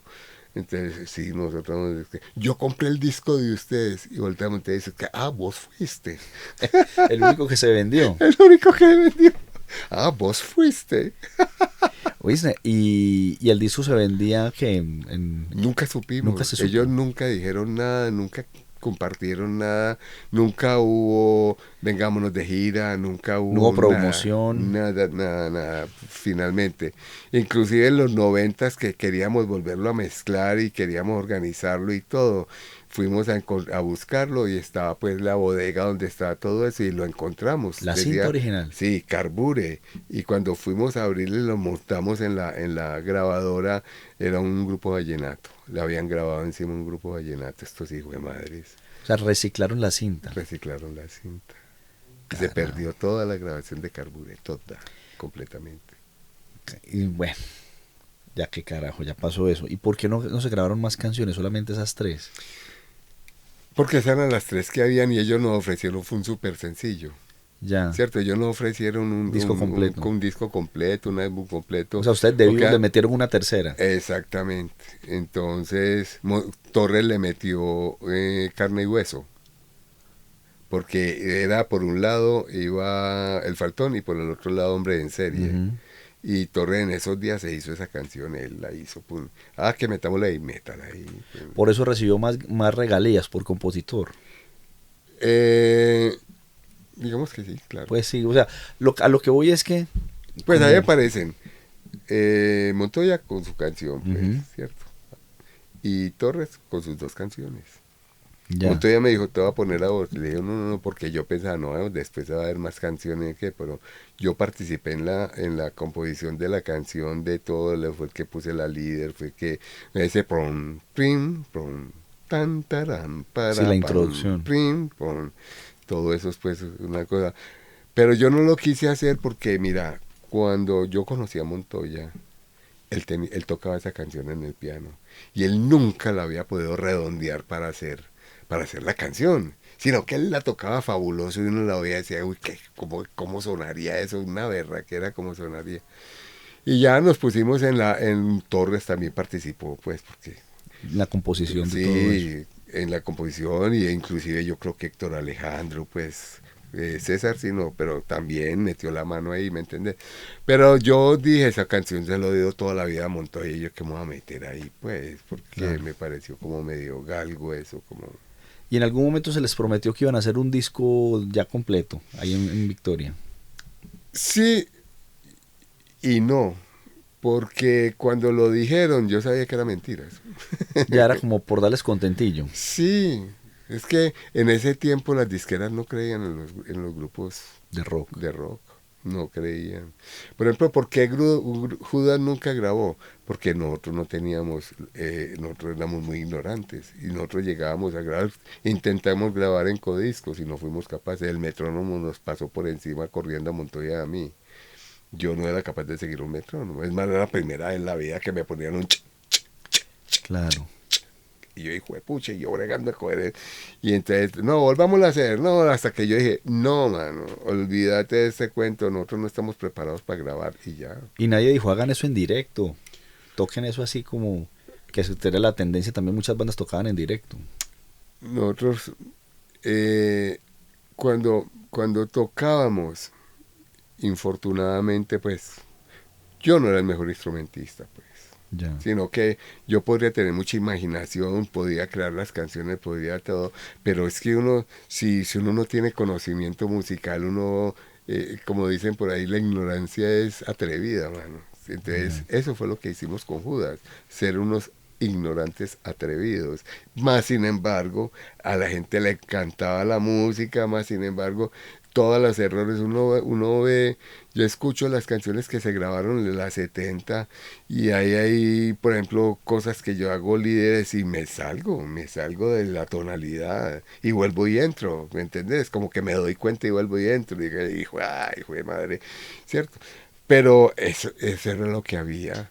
Entonces empezaba a sonar las cosas y y uno las hacía de puro Atravesado, feeling, sí. ¿no? De puro feeling, eso le salía a uno y uno nos íbamos para una finca es que a montar la música y eso, montó y hacía un y entonces a mí se me ocurría esto y entonces Chava seguía, y de pronto aparecía Chávez que cantando, sí, y entonces, no, entonces hagamos esto y armábamos la canción, pero nunca era como, por ejemplo, podría haber sido como esto es un la mayor y entonces acordate que el segundo grado es menor y acordate que el tercer grado es menor y el cuarto grado es mayor y entonces el cuarto grado es una semitensión y el quinto grado ya es la dominante. No, pues nunca. Eso nunca. era a lo bestia. A lo bestia. Eran punqueros entonces. Sí, a lo bestia. A lo bestia. Vení, Carbure es una banda que a mí me llama la atención mucho, que la gente la recuerda, pero cantidades. Uno habla de Carbure en Medellín y a nivel internacional también. Muchos rockeros como de la movida reconocen a Carbure.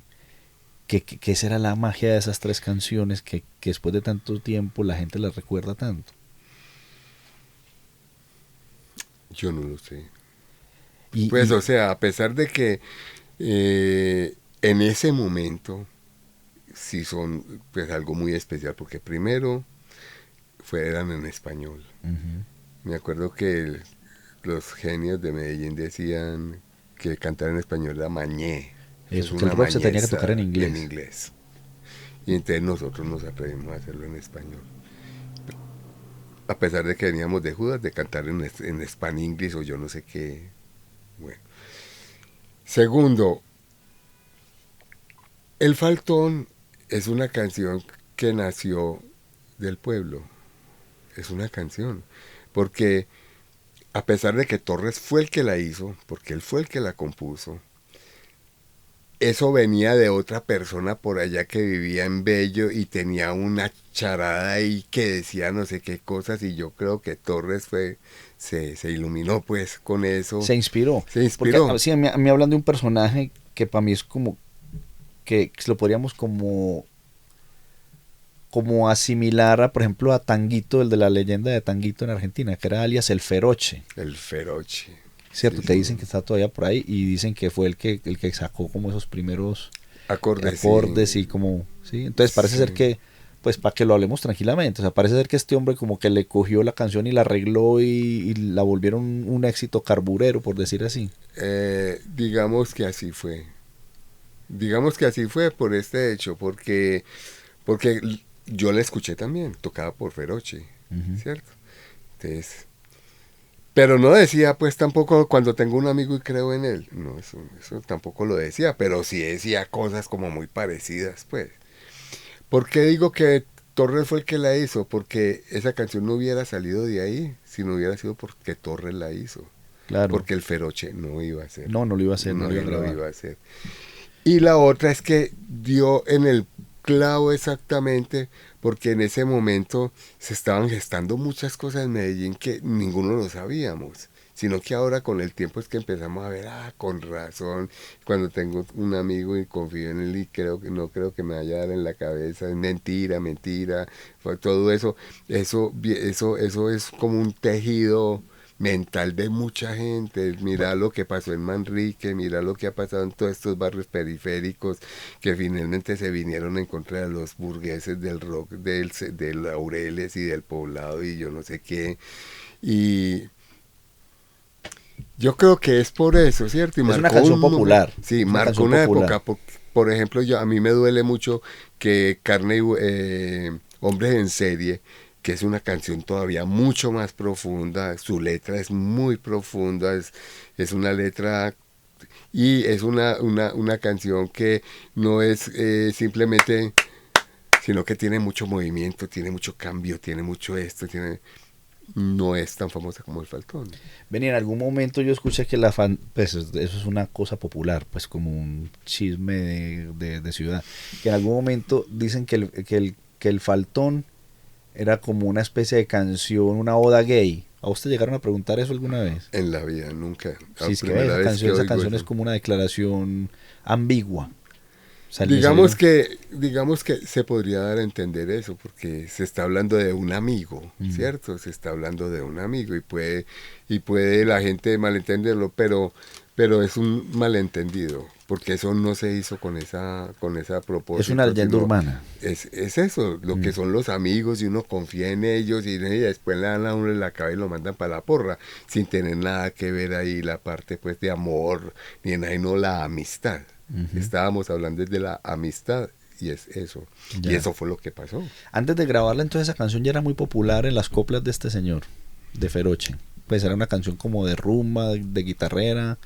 ¿Cómo llegar? Pues no recordás cómo llegaron Mira, ustedes ahí. él era de Torres. Ah, ok. No era tan amigo de nosotros. Nosotros cuando estábamos en una rumba y todo aparecía el Feroche. Y él tenía su guitarrita y él tocaba muchas cosas. Él no Improvisaba, solamente cantaba. cantaba y tenía coplas y tenía cualquier cantidad de cosas. Yo digo que el Feroche es como un juglar. Es como un juglar, es como un Crescencio Salcedo, que no está pues, con ambiciones de nada ni nada, no, que él hace. A él le brota de su alma, le brota lo que está diciendo. Pero ya llevarla hasta donde Torres la llevó, solamente Torres lo Claro. hizo. Sí, pues te lo digo que estoy hablándote de una canción que yo la estoy escuchando desde que tengo, Sí, claro. no sé, cuando escuché yo por primera vez el Falso, tendría yo 8 años, Sí. ¿sí? Pues que es parte de la banda sonora de Medellín, pues o sea, si algún día se hace el playlist de cómo suena Medellín, o no sé, esa canción está ahí, de las primeras. Conecta Sí. con la gente al día de hoy. Se han hecho versiones de la canción, mucha gente la ha reversionado. Inclusive yo ¿Sí? le he tocado con grupos por ahí, pero no la he versionado, la he tocado como yo la toco, pues No, es como que se yo- tocó es como se tocó, originalmente. que yo me llama mucho la atención vos cómo tocas de bien, suena igual que en el disco. Tenés la memoria de todas las notas una detrás de otra, es impresionante. Claro, claro, porque eso es que yo creo que Carbure tiene tanto acento porque al tocar la gente veía profesionalismo. ¿Sí me entendés? Y eso fue lo que Torres infundió en ese grupo durante 2 años. Eso fue una escuela, la berraca. O sea, cuando nosotros salimos ya a tocar, ya lo hacíamos automáticamente. Nosotros, taca, ya, nosotros ni siquiera pensábamos, sino que ya lo hacíamos automáticamente porque ese era lo que había que hacer. Eso era a donde teníamos que llegar. Ya estaban un poquitico más maduritos, ya no estaban tan adolescentes, ya estaban grandes, ¿no? Sí, señor. Y entonces Carbure nunca tuvo manager, o sea, hacían ustedes todo. Todos nosotros.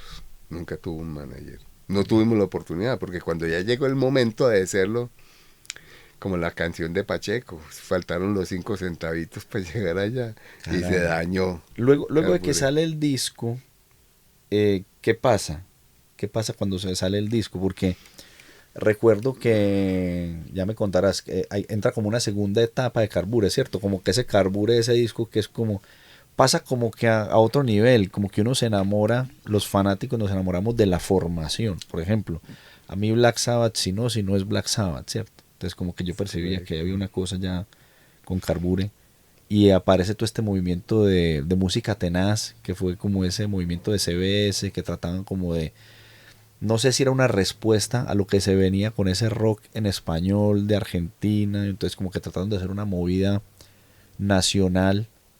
Y en los programas de Julio de Sánchez Vanegas, en Espectaculares Gs, comienza a ver comienza uno a ver un Carbure que ya no era, ni se veía, ni sonaba como el Carbure del disco. Eso se podría decir que fue como una segunda etapa de Carbure. Yo pienso que habíamos renacido. Cuando se hizo el disco, ya nosotros nos sentíamos que íbamos a hacer más música.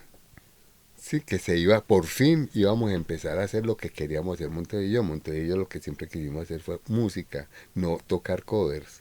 Y si tocábamos covers era porque nos encantaban, porque nos gustaban tanto que éramos capaces de sentarnos a tocarlos y lo hacíamos bien. Pero la idea de Montoya, Héctor Alejandro y yo era hacer canciones, hacer música como lo hicimos en Judas, pero ya de una manera más profesional, más consciente, más todo.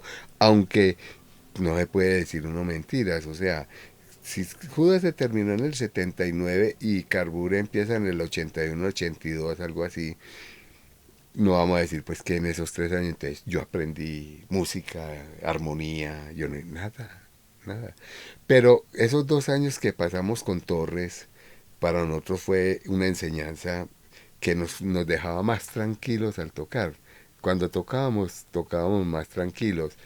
Y muy ilusionados porque ya veíamos la gente con nosotros, o sea, ya la gente hablaba como de una super banda, por ejemplo, ¿cierto? Uno oía a Carlos Acosta hablando y escribiendo en el periódico, y decía, no puedo creer, yo ni siquiera conocía a Carlos Acosta en ese tiempo, ni nada de esas cosas, sino que lo que decía, lo que pasaba. La proyección que se le estaba viendo a la banda. Exacto. Y ya cuando llegó lo de Basarte, para nosotros fue lo mejor que nos pudo haber pasado en la vida. Por primera vez una empresa bajaba la cabeza y veía un grupo de rock y lo contrataba y le pagaba para que fuera a tocar a Basarte. Basarte era una feria como de arte muy famosa que hubo a principios de los 80 en Medellín, ¿cierto? Sí, señor. Yo nunca llegué a ir a Basarte, pero yo veía los afiches en la calle y era como una cosa como muy grande. Eso lo hacían donde, ahí en La Manga, que había como en el Carlos C, ¿cierto? Como por ahí. Eso no. Cuando vos bajas por Colombia, vos vas a subir el puente que para llegar al centro. Y aquí al lado está el edificio de Suramericana, que toda la vida lo hemos conocido. Alrededor de ese edificio se hacía todo un bazar. Y ahí se vendían obras de arte, ahí se hacían muchas, y los que hacían cositas, y los artesanos, se reunía mucha gente, había gourmet también, comida, era una cosa hermosísima. Duró varios años, yo recuerdo. Varios años duró. Por eso era un honor tocar en Basarte, la primera banda que tocaba en Basarte. Una banda de rock. De rock. De rock que tocaba en Basarte. Sí. Y con contrato, con todo, venga, van a tocar. Con todo. Menos con despliegue de publicidad, Carbure va a tocar en Basarte. Todo. ¿Y eso qué fue, un sábado? Sí, eso era un sábado. Un sábado. ¿Y entonces qué pasó? Carbure no se presenta, ¿cierto? Hay varias teorías. No. Ok. Solo hay una teoría, y esa teoría es cierta y es la única. Y la sabemos, y yo no la he contado muchas veces. Alguna vez la conté por ahí, pero así muy rápidamente. Y no sé si hacerlo aquí. No, pero lo podemos manejar. ¿Qué vas a manejar? ¿Una motocicleta o qué? Vamos a manejar eso, ¿no? Pues, hubo un mal rollito al interior de la banda y no se presentaron. O sea, que quedó, como dicen por ahí, quedó colgada de la brocha la banda. O sea, no se cumple con el contrato, mejor dicho, no se presentan. Sí, lo que pasa es que nosotros, como muy amigos de Torres, por hacer bonito, se nos vino en contra la cosa, y el que se puso bravo fue Torres, y ya Torres no quería más. No quería tocar en Basarte el hombre. Y se escondió, y dejó dicho que se había ido para Manizales, y uno lo veía arriba en la casa, nosotros ya listos para irnos para Basarte, y él arriba en la casa mirándonos a través de una cortina. Y no o sea, hizo una pataleta, no quería tocar. Y no tocó. ¿Y por qué no quiso tocar? ¿Le parecía mañé tocar en un bazar de arte o qué? No. Nunca se supo. Sí se supo, pero me lo cuenta off the records. La pregunta es que mucha gente los estaba esperando ahí ese día. Pero lo estaban esperando. Supuesto, es ¿Y por que qué el día no tocaron, anterior, el día anterior habíamos estado haciendo prensa. No, el día anterior, eso era un sábado. El jueves habíamos tocado en un bar que se llamaba Chaplin. Y ahí sucedió algo maluco, que nosotros lo único que hicimos fue contarle a Torres, y en vez de Torres agradecernos que le contamos de eso, como un niño chiquito hizo una pataleta y se escondió y se fue y no quiso salir, y perdimos Carbure. O sea, ahí se deteriora Carbure. Ahí se deteriora Carbure. Pero vení, si eran la mayoría, ¿por qué no tocaron con una sola guitarra en Basarte? ¿Hubieran hecho el show? ¿O era un tema ya como ético de ustedes? Sí, es que la mística, todo lo que se le había puesto, la plata que se le invirtió a eso, 2 años, para que venga un man a salir con una vaina de esas, y uno con esa gana de ir a tocar y viéndolo detrás de una cortina, mirándolo a uno, y no salió. Y nosotros esperando a que saliera para irnos a tocar, y no salió. Entonces nosotros nos frustramos. Ya. Así, de entrada nos frustramos, entonces Montellá dijo, no, que esto ya no huevoneamos más. Y ya no huevoneamos más, y después vinieron los problemas pues con Sura, y ¿qué pasó? Entonces, como no nos presentamos, quebraron vidrios, quebraron, yo no sé qué, hubo una sonada ahí maluca. ¿Eso en qué año fue, Jorge? ¿84? Sí, yo creo que eso fue como en como el 84. Mm, Y entonces ahí ya como que se acaba esa formación mística de Carbure. sí, ya ahí quedamos.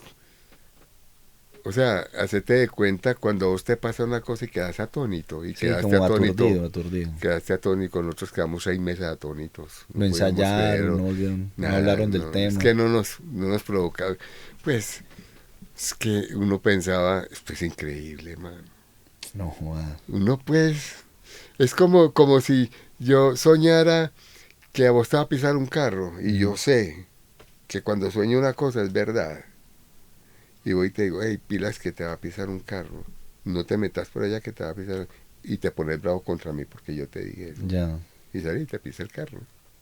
claro. Y así pasó, y salió y preciso, poquete, tenga Pero para que entonces, llegue. yo te quería preguntar porque yo haciendo la reconstrucción de la historia de Carbure, no sé si meses después, es que los veo sin voz, o sea, y con Nano Fénix cantando, o sea, con otro baterista que no era Montoya, y ya Montoya tocando teclados, pues un Carbure raro, diferente, ahí en esas presentaciones de televisión. Ujú. Entonces, ¿Cómo se baja de la batería el fundador de Carbure para tocar teclados? ¿Y cómo no estás vos ahí?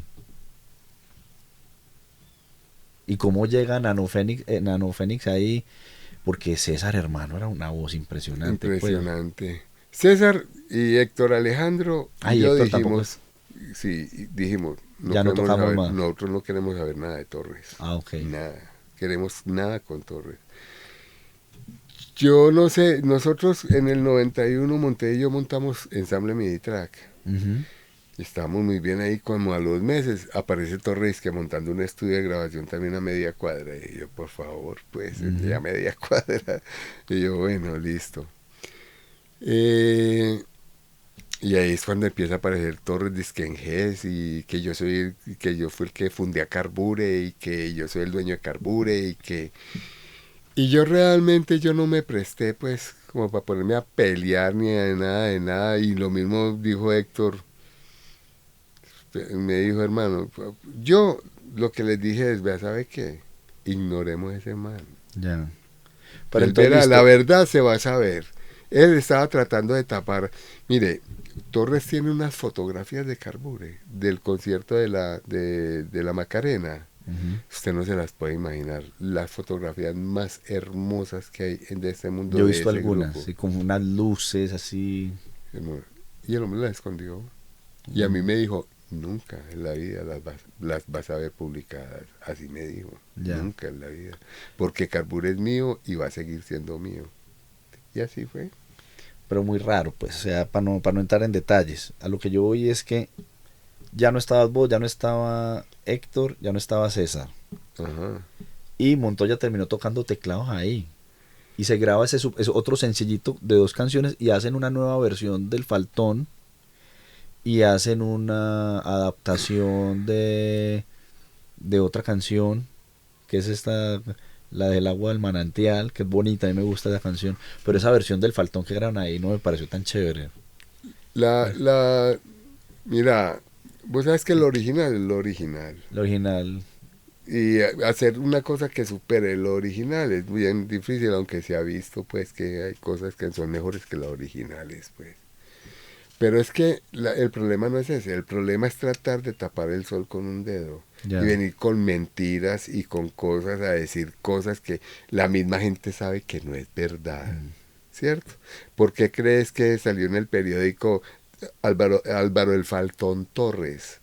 Porque esa persona se dio cuenta de todo el lío, de todo el problema y que el culpable de que Carbure no hubiera sido lo que tenía que haber sido fue porque él era un faltón. Pero a lo que yo voy es que, Jorge, pues yo sé que el tiempo ya pasó, pero Carbure pudo haber sido una banda tan grande como el Barón Rojo. Seguramente. Pudo haber sido una banda muy... ¿Por qué se dejaron derrotar? ¿Por qué no siguieron? Si Montoya y vos eran llaves desde chiquitos, ¿qué faltó ahí? De pronto que alguien les diera un poquito más de aliento porque pudieron haber hecho una carrera. Carbure nos dejaron con ganas de más canciones a los fanáticos. No, yo creo que Montoya y yo lo que quisimos fue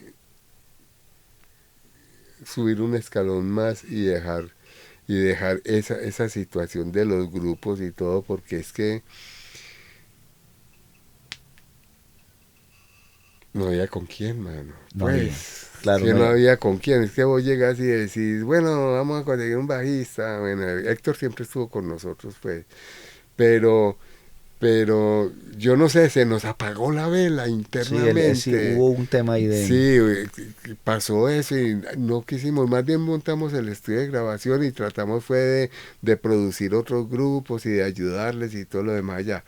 Pero, pero eso es que lo que pasó ahí Fue fue frustrante, claro. frustrante y fuera de eso, uf, apagó la vela, Claro, mano. o sea, se fue la gasolina. Sí, sí, sí. Entonces, claro, yo ahí veo la etapa de ustedes dos ya como productores musicales, que duró también como 10 años, ¿no? O sea, Sí. te digo que yo tengo como un recuerdo de que después de Carbure, yo te volví a ver a tocar casi 10 años después con los Electrosaurios. Ajá, Antes de eso, correcto. entre Carbure y los Electrosaurios no tocaste, no hiciste más Yo música. dejé mi guitarra 25 años porque yo me casé y yo me dediqué a mi esposa y a mis hijos y a sacarlos adelante y para eso había que trabajar mucho. Y si hay una cosa que yo toda la vida he tenido muy claro es que a mí nunca me ha gustado ser músico de bares, ni nunca De he chisga, querido, ¿no te interesó no eso? me interesó la chisga, nunca tuve la oportunidad de hacerlo, pero no era lo que yo quería. Yo me veía tocando con Hernán Cruz, con Néstor Gómez, no Néstor, el hermano que era un teclista impresionante que murió también. Y entonces tocábamos por ahí en el piano bar y esa mano de borrachos y esa mano y todo el mundo no le ponía atención a lo que uno tocaba y le importaba un pito. Y, y lo más frustrante de todos era que uno ver a esta gente, un Hernán Cruz, unos tesos de estos, Hernán Gómez, todo eso, que son unos, Los músicos bárbaros, pero ¿no? bárbaros. Es que en la cocina comiendo ahí lo que le daban en la cocina, porque no, ni siquiera teníamos derecho a sentarnos en el restaurante, sino que en la cocina, lo mismo que pasaba en el hotel, pues En el Inter. en el Intercontinental. Pues, y yo me sentía muy mal, hermano. Yo me sentía pues Era indigno el trato discriminado, era frente al indigno, músico. era una cosa maluca, pues, que uno decía, hey, como así, que no, si vas a salir, salí por la cocina. Y yo, como así, que salí por la cocina? Es que si uno sale pues por la... Había una vez un 31 de diciembre y estábamos tocando, pero ya rock, pues, estábamos tocando rock. Entonces cuando nos bajamos pensamos que teníamos una mesa pues para nosotros. No, ustedes van en la cocina. Entonces yo le dije que hay al lado de las escobas y todo eso, o querés que nos hagamos adentro del baño. Y me fui. Simplemente me fui, no tocamos en la segunda, La segunda tanda. no la hicimos. Sí, no, porque creo que sí, pues mira que no me equivoco mucho. O sea, yo te vi otra vez volver a tocar con los Electrosaurios, que dieron bastante guerra un tiempo, ¿no? Hicieron varios conciertos con los Electrosaurios. Pues llegó un momento en que Montoya y yo nos tuvimos que sentar y dijimos, bueno, man, nosotros tenemos un estudio de grabación y este grupo, y ya teníamos disque dos contratos para Bogotá, para irnos a Bogotá a tocar en dos partes. Te digo, decidamos, hermano, hacemos esto, pues, pero es que las dos cosas va a ser muy difícil. Ya. Y decidimos quedarnos con el estudio y cortamos Electrosaurios. Electrosaurios, ¿quiénes eran? Vos, Montoya, el difunto Juan David Correa, Alex Fernández estaba Alex ahí. Fernández. ¿Quién más estaba ahí? Éramos tres guitarristas, mi hermano William Pavoni, mi hermano tocaba con nosotros, Montoya, sí, y Juan David era el bajista. Eso éramos. Tocaron varias veces, ¿no? Sí, sí, no, y ya teníamos canciones y todo, y fuimos capaces de hacer una simbiosis entre hard rock y metal. Teníamos canciones que tenían las Pesaditas. dos, sí, pero en la misma canción estaban metidas los dos y se sentía el paso, la entrada al metal, pues como nosotros ya progresando pues en ese aspecto. Y nosotros íbamos para el metal también, pues con Ah, sí, yo me seguridad. acuerdo. Y bueno, y entonces se acaban los Electrosaurios y ¿qué pasó contigo musicalmente? Luego de eso, que otra vez la familia, los negocios. Sí, se acaba eso. Yo realmente era la parte administrativa del estudio. Montoya era el que se encargaba de la parte artística, de la parte pues musical. Y yo me preocupaba era porque las ventas, pues, se aparezca con qué pagar el arriendo y para todo eso es un tremendo lío muy duro, pues me tocaba muy duro a mí sostener esa vara alta porque era alta y encima de eso hacer producciones para grupos casi que gratis, pues gratis No, y un terrible. grupo demorándose 3, 4 meses para producir. Vea Neus 2005, Ujú. una producción impecable, pues una cosa que le dedicamos todo lo que vos querás, todo lo que vos querás. Pero nada, lo que uno veía era que Carlos un loco, pues, un Mm. man desquiciado, pues. Y esa música tan bacana, pues, que yo iba a los No, conciertos es que el disco solamente a muy bien ver. producido y todo. Sí, y no, yo iba a los conciertos a ver el montaje y todo, y a mí me parecía total, pues. Es más, yo había conseguido cómo sostener ese grupo ya con video base, con gente que ya habíamos hablado y todo, pero no se podía confiar en Carlos, es imposible y uno meterse en ese barco tan duro para después salir con que el hombre se desapareció y está por allá, quién sabe dónde. Entonces yo dije, no, pues por ahí no es, por ahí no es. Entonces, vos pasaste de ser eh, negociante a músico, después a administrativo del estudio y te terminaste volviendo también como una suerte de manager, porque hacías conexiones, o sea, como que la misma necesidad tuya, pues como de trabajar alrededor del estudio, te abría como otras posibilidades con otras empresas Sí, y lograste un montón de cosas, pues como que, que muy poca gente lograba, pues como ese tema de hacer co-brandings, de venga, esas alianzas con otras empresas, no solamente el trabajo de audio, sino también el trabajo audiovisual, ¿cierto? Volviste a los electrosaurios y tal, pero después también tuviste una etapa como de productor con Codiscos, también hiciste muchos proyectos. yo realmente con Codiscos no hice ningún No, ¿cómo proyecto, era que pues. llamaba? ¿No era un proyecto como de música de los años 60 que hicieron ustedes ahí como con ensamble? ¿Qué? Ah, sí, sí, sí, ese fue Blue Jean. Blue Jean, ¿no? Blue Jean fue un grupo, sí, con ese viajamos mucho por todo Colombia.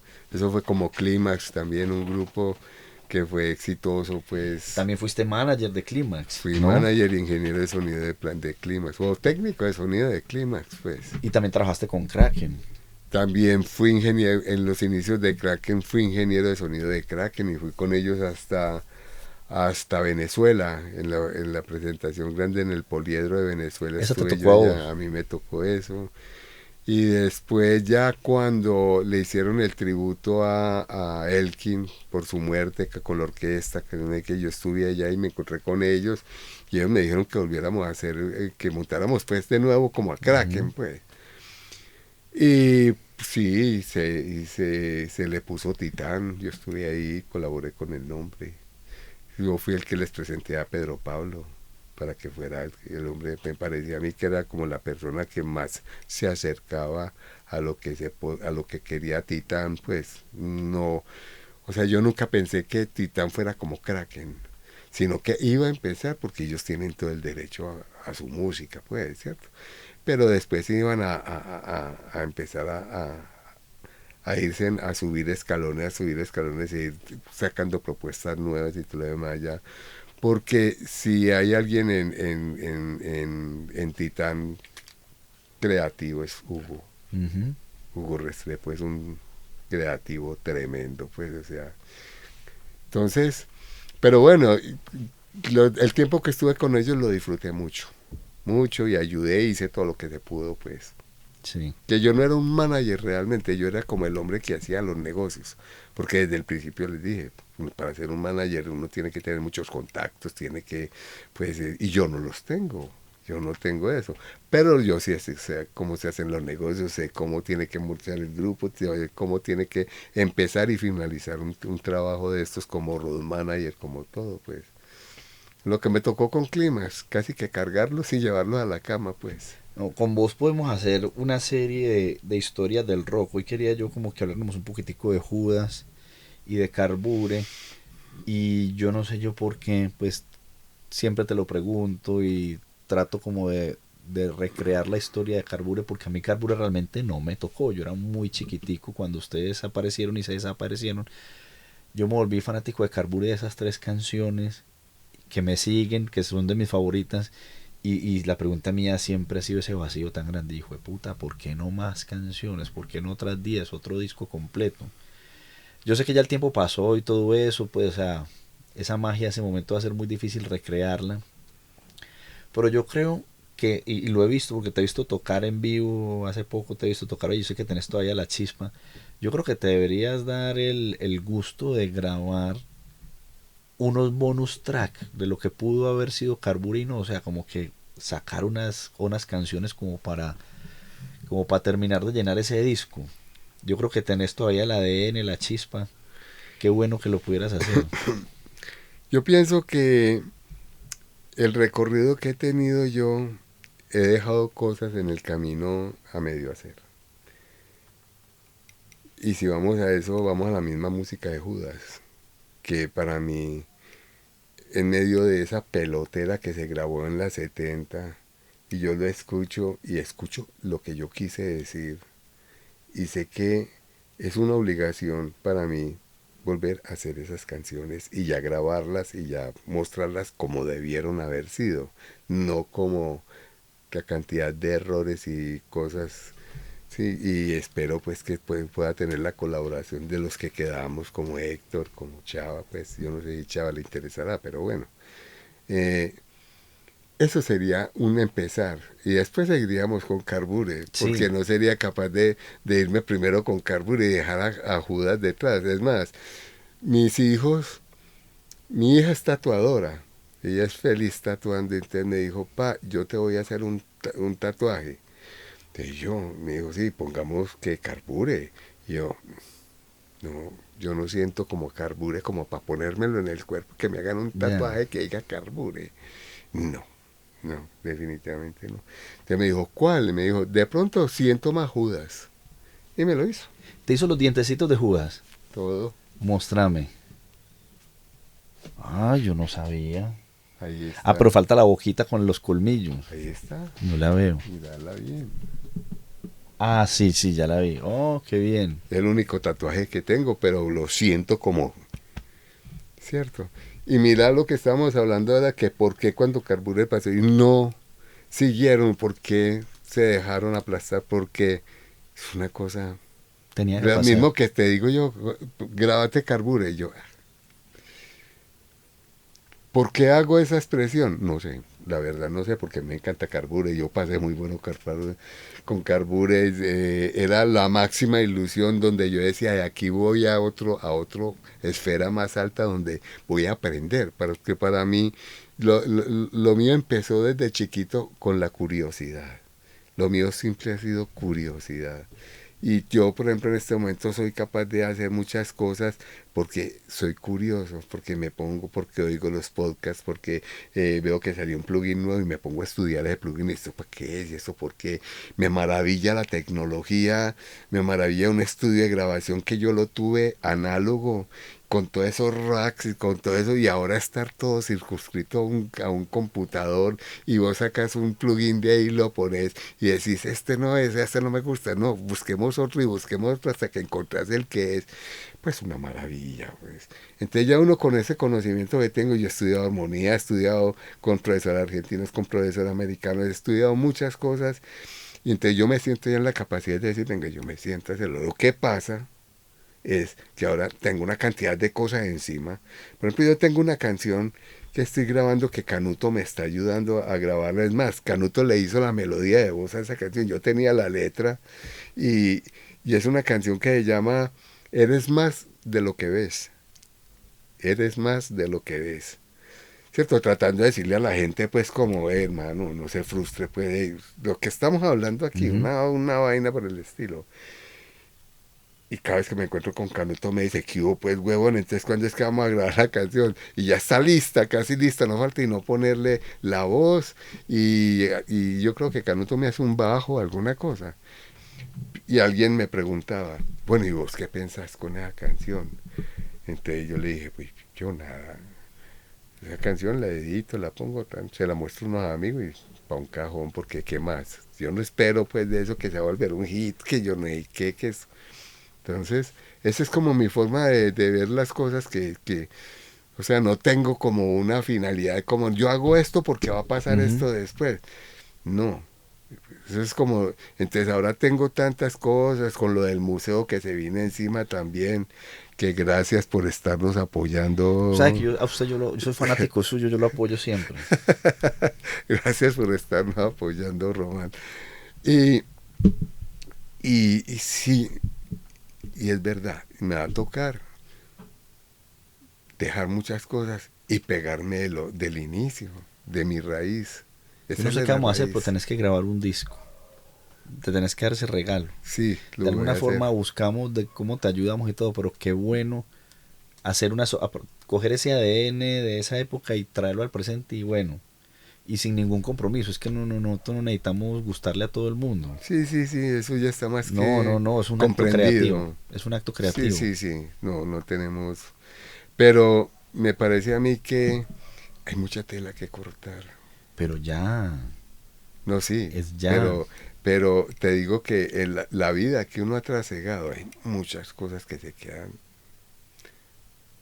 en el espacio etéreo, haciendo nada, siendo que podrían ser unas enseñanzas, hermano, porque es que yo me inventé una cátedra que se llama artística, y es una cátedra que es música, derechos de autor, puesta en escena, road manager, todo junto para entregarla, ¿cierto? Entonces decir, por ejemplo, una banda emergente, empezando una banda, entonces empezar, bueno, ¿ustedes quiénes son? ¿Cómo? Vea, le presento a este, venga, le presento al baterista, y ustedes que han empezado van a hacer, sí, ustedes van a hacer eso, y entonces ¿qué van a hacer con este tema? Ya lo tenían en cuenta, no, eso hay que tenerlo en cuenta de primera entrada, porque si no, dentro de 6 meses van a estar ustedes desbaratados porque esto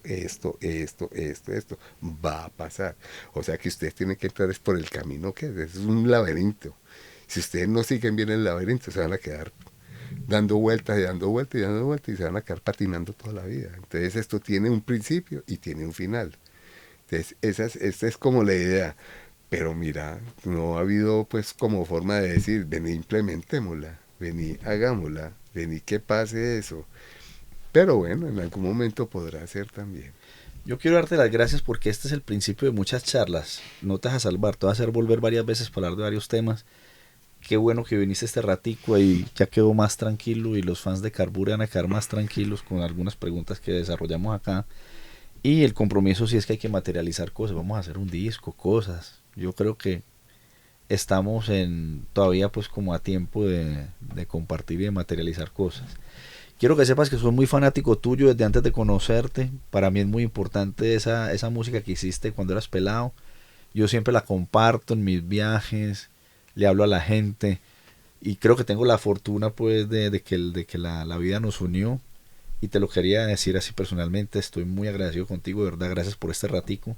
Jorge Calderón, hombre, siempre bienvenido a este programa de Bajo Presupuesto. Romano, gracias por la oportunidad de expresarme y ojalá sirva de algo lo que se dice. Claro que sí. Nos vemos la semana entrante aquí en 2 horas, estuvimos freestyleando aquí. Está muy bien. Bueno, vamos a ver, si la gente llegó hasta acá es porque alguna cosa estamos aportando al desarrollo cultural de la ciudad. Ay, muchas gracias a todos los que nos están viendo. Nos vemos la semana entrante con más conversaciones aquí con amigos y gente divertida en la ciudad de Medellín. Hasta luego. El show del Mutuo Elogio es un podcast realizado por Roman González.